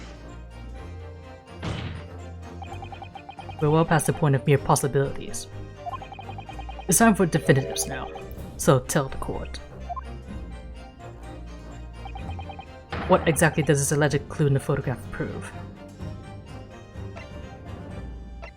Then one thing we could figure out from the photograph. We can reasonably assume that the pictured balloon was destroyed in the searing heat of the explosion. Yeah, that's right. Yeah, it was not my fault. Evidently. Because the birdcage on the kinesis machine materialized in the sky where it had been flying. And the balloon, being filled with flammable hydrogen, instantly and explosively ignited. Objection! No, that's not what happened. What? It would appear that this photograph requires closer examination. Counsel for the defense, you will highlight the location of this alleged clue in the photograph for the court. Of course, my lord.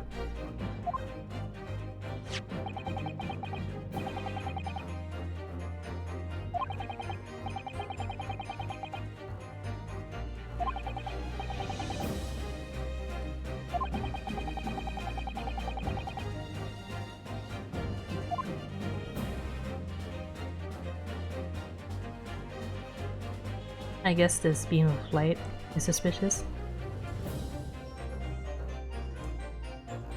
Take that! The timing of this photograph can only be described as miraculous. If you look, you notice there's a bright white line that appears to point directly at the balloon. Most likely a ray of light caught incidentally on the film. I'm afraid I can see nothing of the sort. If you look with a magnifying glass, my lord, it becomes clear what the nature of this bright line really is.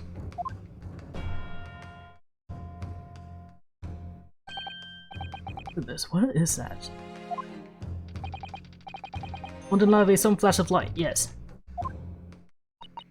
Oh golly. Do you think it might be lightning? But it couldn't have been a finer day.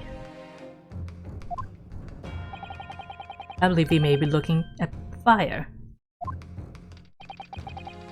bolt of fire heading straight for the balloon. Like an arrow.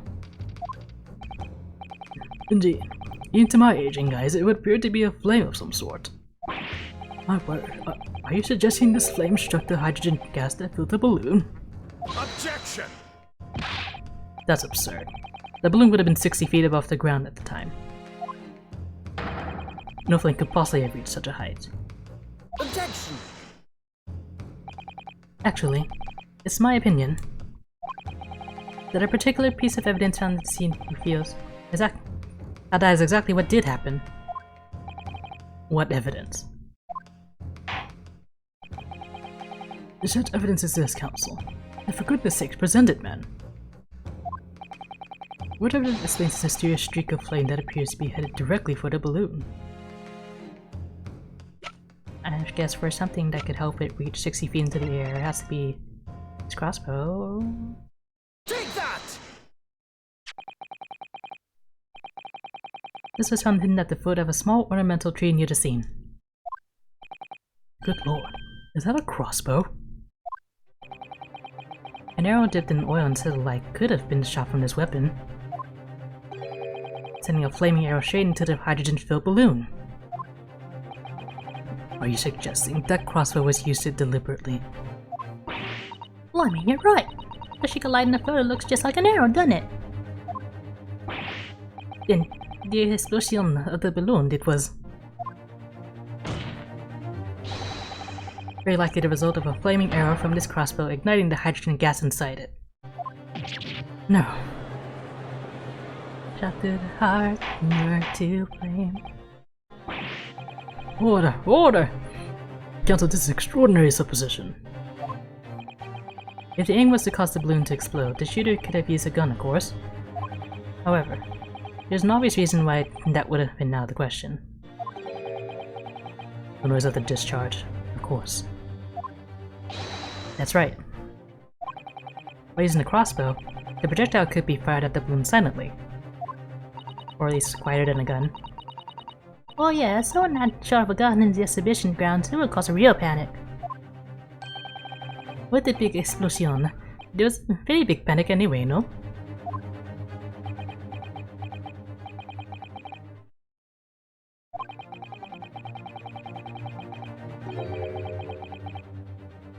Objection!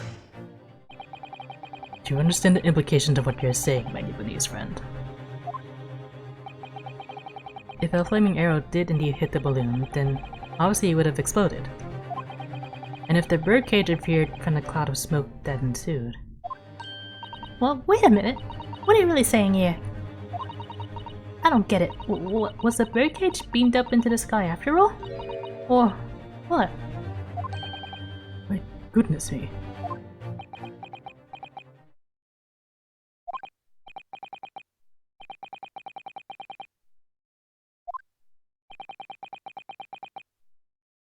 I think there's a good chance that the birdcage was actually concealed inside the balloon all along. What? Did I just hear that correctly, Council?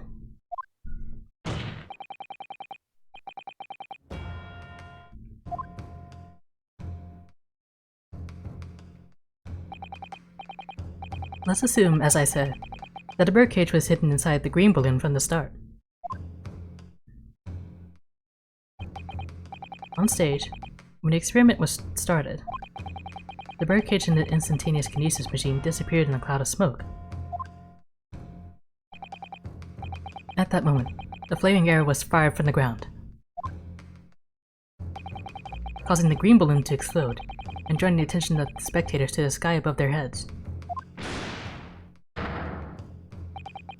From amid the smoke, the hidden birdcage then appeared, to fall down and crash into the crystal tower. I think you all agree it's entirely plausible that what I've just described is the real truth behind the miraculous experiment carried out that day.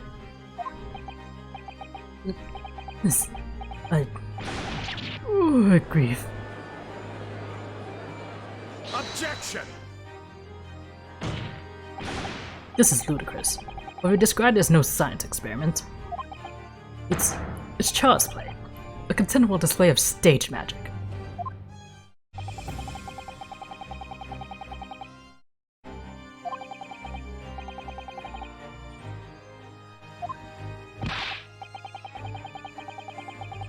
In any case, the victim's body was found inside the birdcage in the Crystal Tower. If the instantaneous kinesis didn't take place, how do you explain that?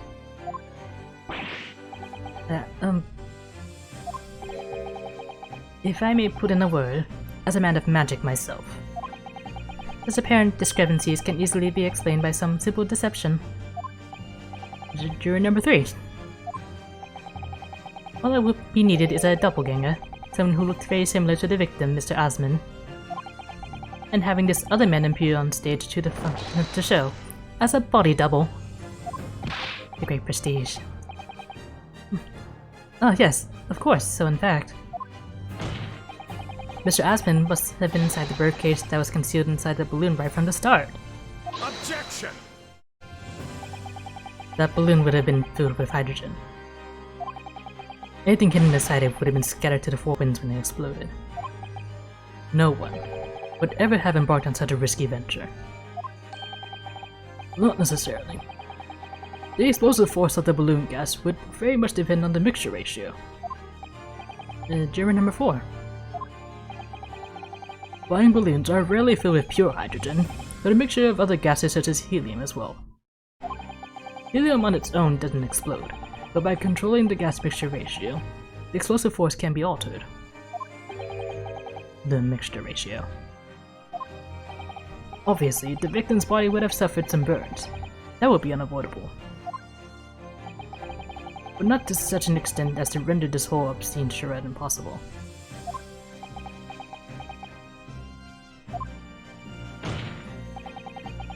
So everything that happened can be explained, logically and scientifically. The explosion that engulfed the stage at the start of the experiment was no accident. It was all part of an elaborate deception to make it appear that instantaneous kinesis had occurred. Oh, goodness me. And if we accept that this is what happened, it means that the victim, Mr. Asman, was never present on the public experimentation stage to begin with.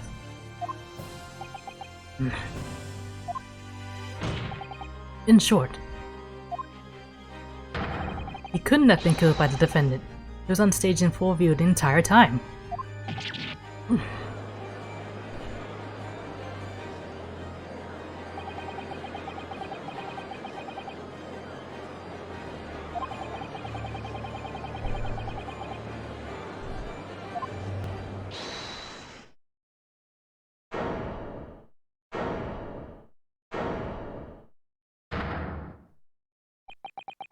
Mr. Naruhodo, I appreciate your efforts. Thank you. The professor? Wish you can stop now. Just keep your mouth shut, please. Sorry? What's all this about, Mr. Hairbrain?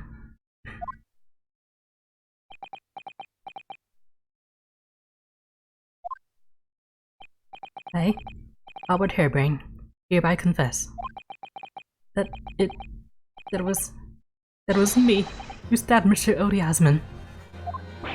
Yes, it was me, with my faithful friend and partner, Andrew the Screwdriver. What are you doing?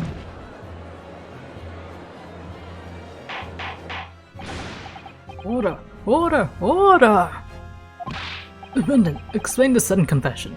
Objection! Professor Hairbrain, what are you talking about? It's what I've said all along. I must protect my hypothesis. I'm a precious machine. You stand there and claim it was all a trick, an elaborate prank, but where's your proof? No, you had to examine the machine if you wanted to prove it, but then it would all be over. My beautiful hypothesis would be laid bare. I mean, the indignity of it. It's clear that you drew the plans for the experiment, but you didn't actually build it. It's quite conceivable that you were duped, Professor. If you just let me Murloc! Yes? I'll cooperate. I'll do whatever you say. I swear it. So please. Ensure this special dispensation for Scientific Equipment Act is adhered to and protect my creation.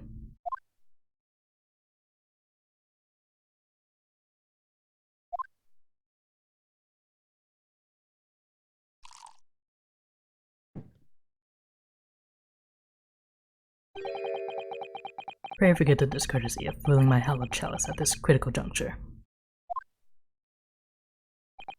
Here's to my learned Japanese friend. What?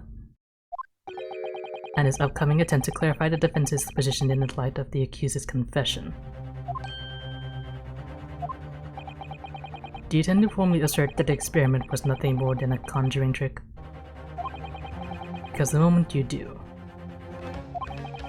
the Special Dispensation for Scientific Equipment Act that protects the professor's invention will cease to apply.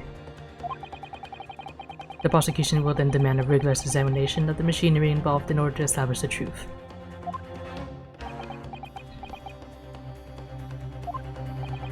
However, if you acknowledge that the machine is genuine and instrumental in the victim's murder, any chance of investigating will be crushed, and the confidentiality of the professor's hypothesis preserved.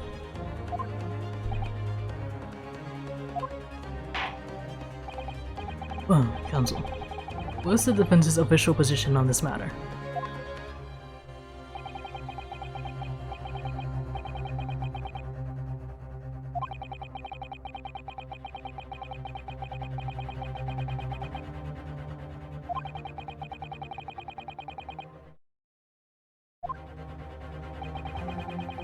I can't prove it's an accident if you confess to murder, my dude.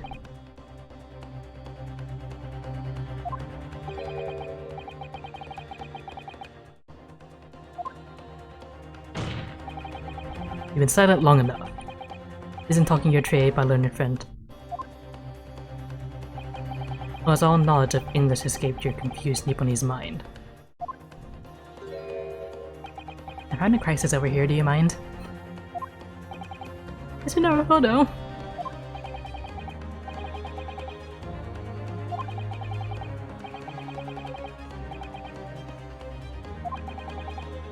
The defense asserts that the defendant's instantaneous kinesis machine was in fact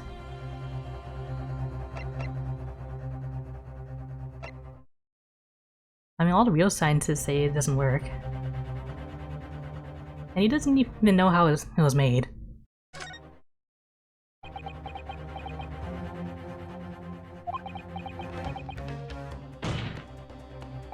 Ugh.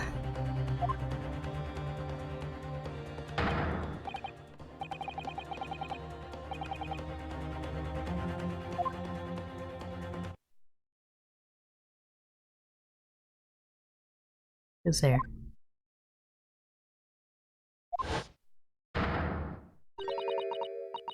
Hello again, Mr. Naruhodo. It's been far too long. Sato-san! But what are you... How'd you even get into the courtroom, Sato? There'll be time to talk later, Mr. Naruhodo. For now, you must concentrate on the task at hand.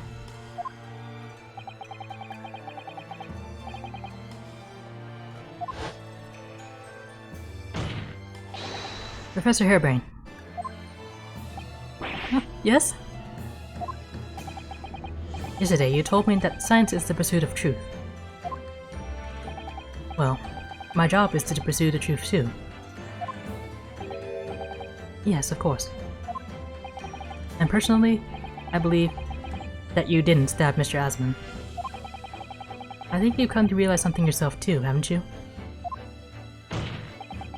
That your experiment and the machine you built with the victim are questionable. The truth behind that is what we must both pursue now.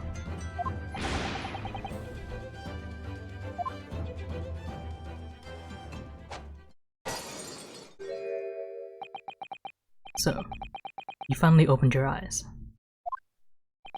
What? And as for you, Albert, you can't ignore this any longer.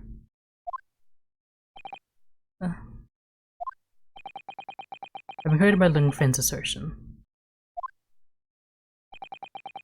Don't you have something to say? Rock. Lord Vanziques.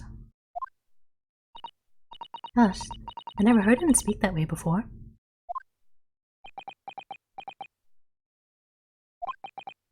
In truth, there is one thing. Something I've remembered that's of relevance. What? On the day it happened, just before I began the experiment, I saw a man near the stage. A man holding that crossbow. I beg your pardon?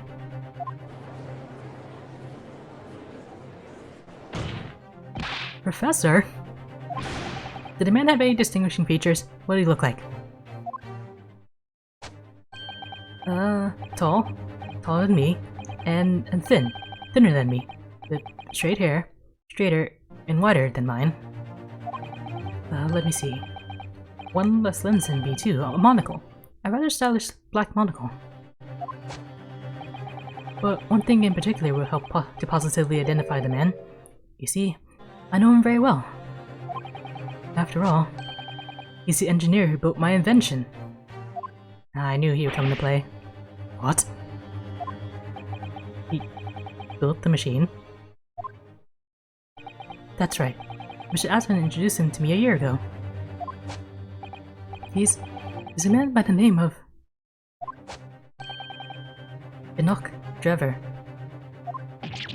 Enoch? Trevor? Does this name mean something? Members of the jury seem flustered. Not a name any scientist wishes to hear. That demands an abomination. Not a name any conjurer wishes to hear either. Who on earth is he? I'm afraid this isn't the first tale of this nature that I've heard in scientific circles in connection with that name. There's a talk of other flamboyant experiments that turn out to be nothing but stage trickery in the end.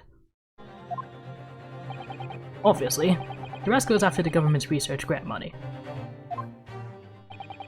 When magicians are in need of money, I have heard of them resorting to these underhand tactics. Some acquaintances of mine with experience of such things have mentioned Enoch Trevor's name before. There is both an engineer and a magician. Yes, we're dealing with an unparalleled confidence trickster here. That's Enoch Trevor for you.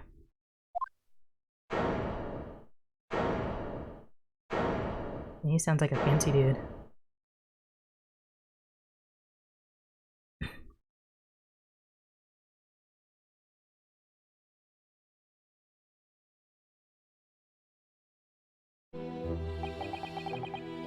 So it's true then.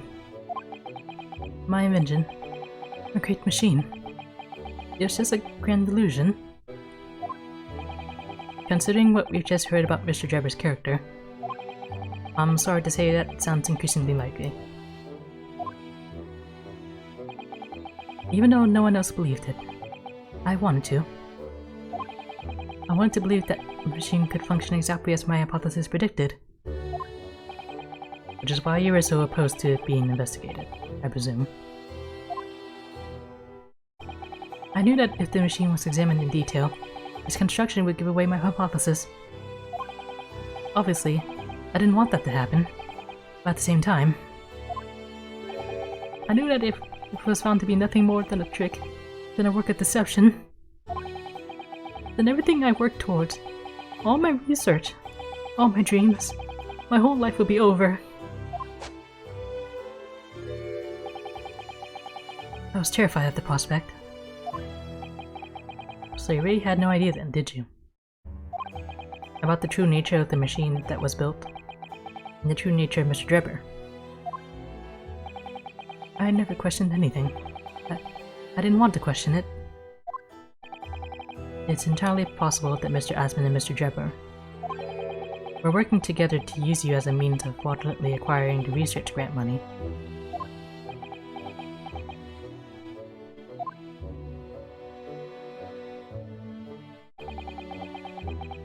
When I announced my invention to the crowds that day, it was the finest moment of my career.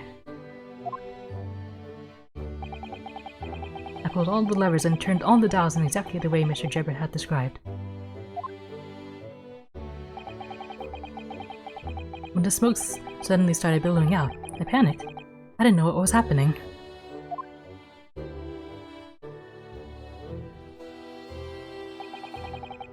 But I really don't know how the whole illusion was made to work. I don't know anything anymore.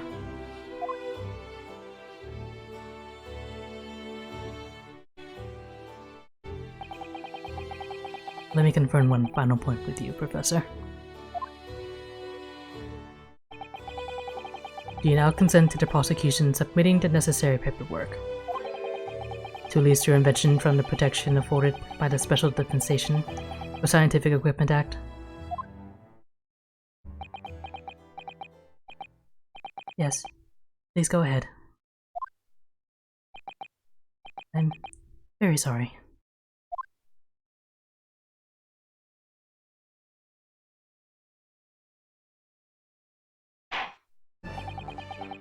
It would appear that we shall have to suspend proceedings for the remainder of the day now.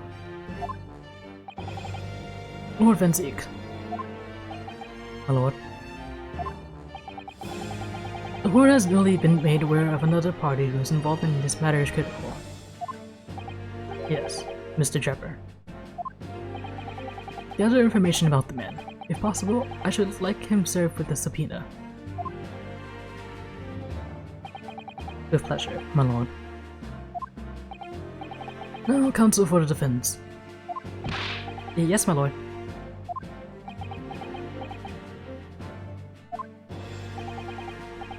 When we reconvene, I shall be looking for one thing and one thing alone from you.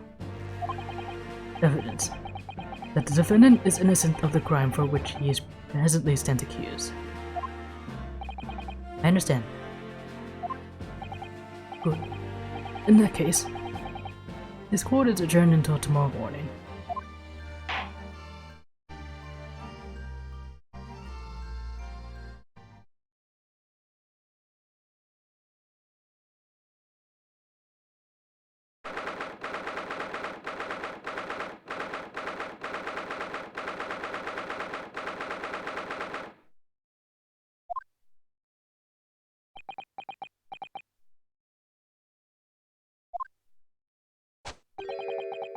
Mr. Naruhodo?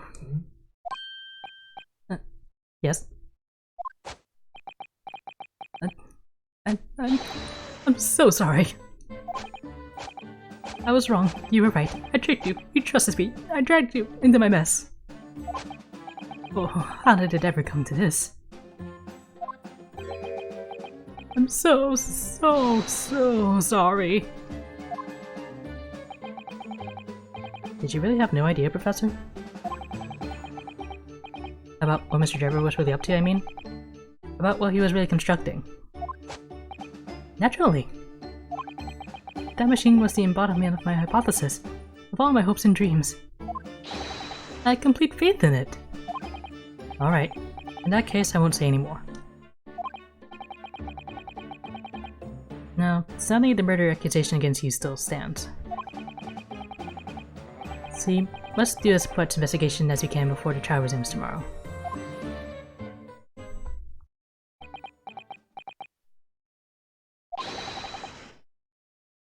Well, thank you for doing so much for me.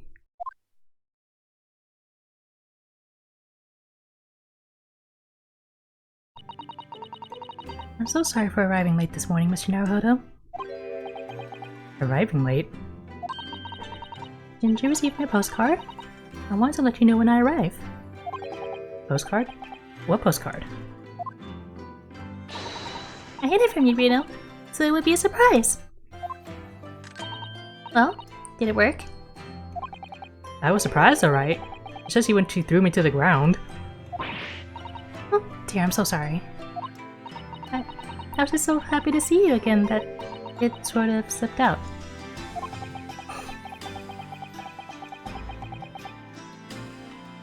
Sato, please. Susie's train was late into London Victoria this morning, you see. But you made the coachman really grip the horses hard so she didn't miss the whole trial. I was watching from the gallery for a while, but in the end, I'm afraid I couldn't contain myself. Well, I'm glad you didn't. Having you at my side in court gives me the strength I need to win. So, I'm delighted to see you back in London. Well, you're too kind, Mr. Naruhodo. I'm delighted to be here. I hope I can continue to be of service to you. Of course. So, what's brought you back? Did Professor Mikotoba not protest? Let's save all that conversation for when we're back at home, shall we? You know, I've made one of my most special blends ever for this special occasion. Oh, Iris, how wonderful! I can't wait.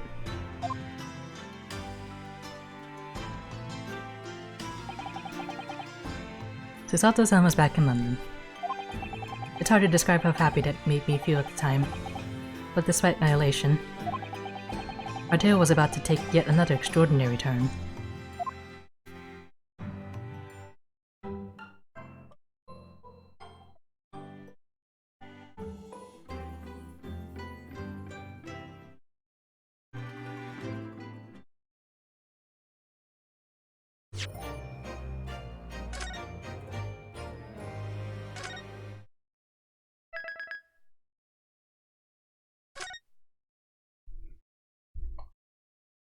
For the sake of my voice, I'm gonna call it here. It's a lot of accents for one person to switch between at once. So we'll pick this up next week and see what Mr. Trevor has to say. Maybe I'll catch you then.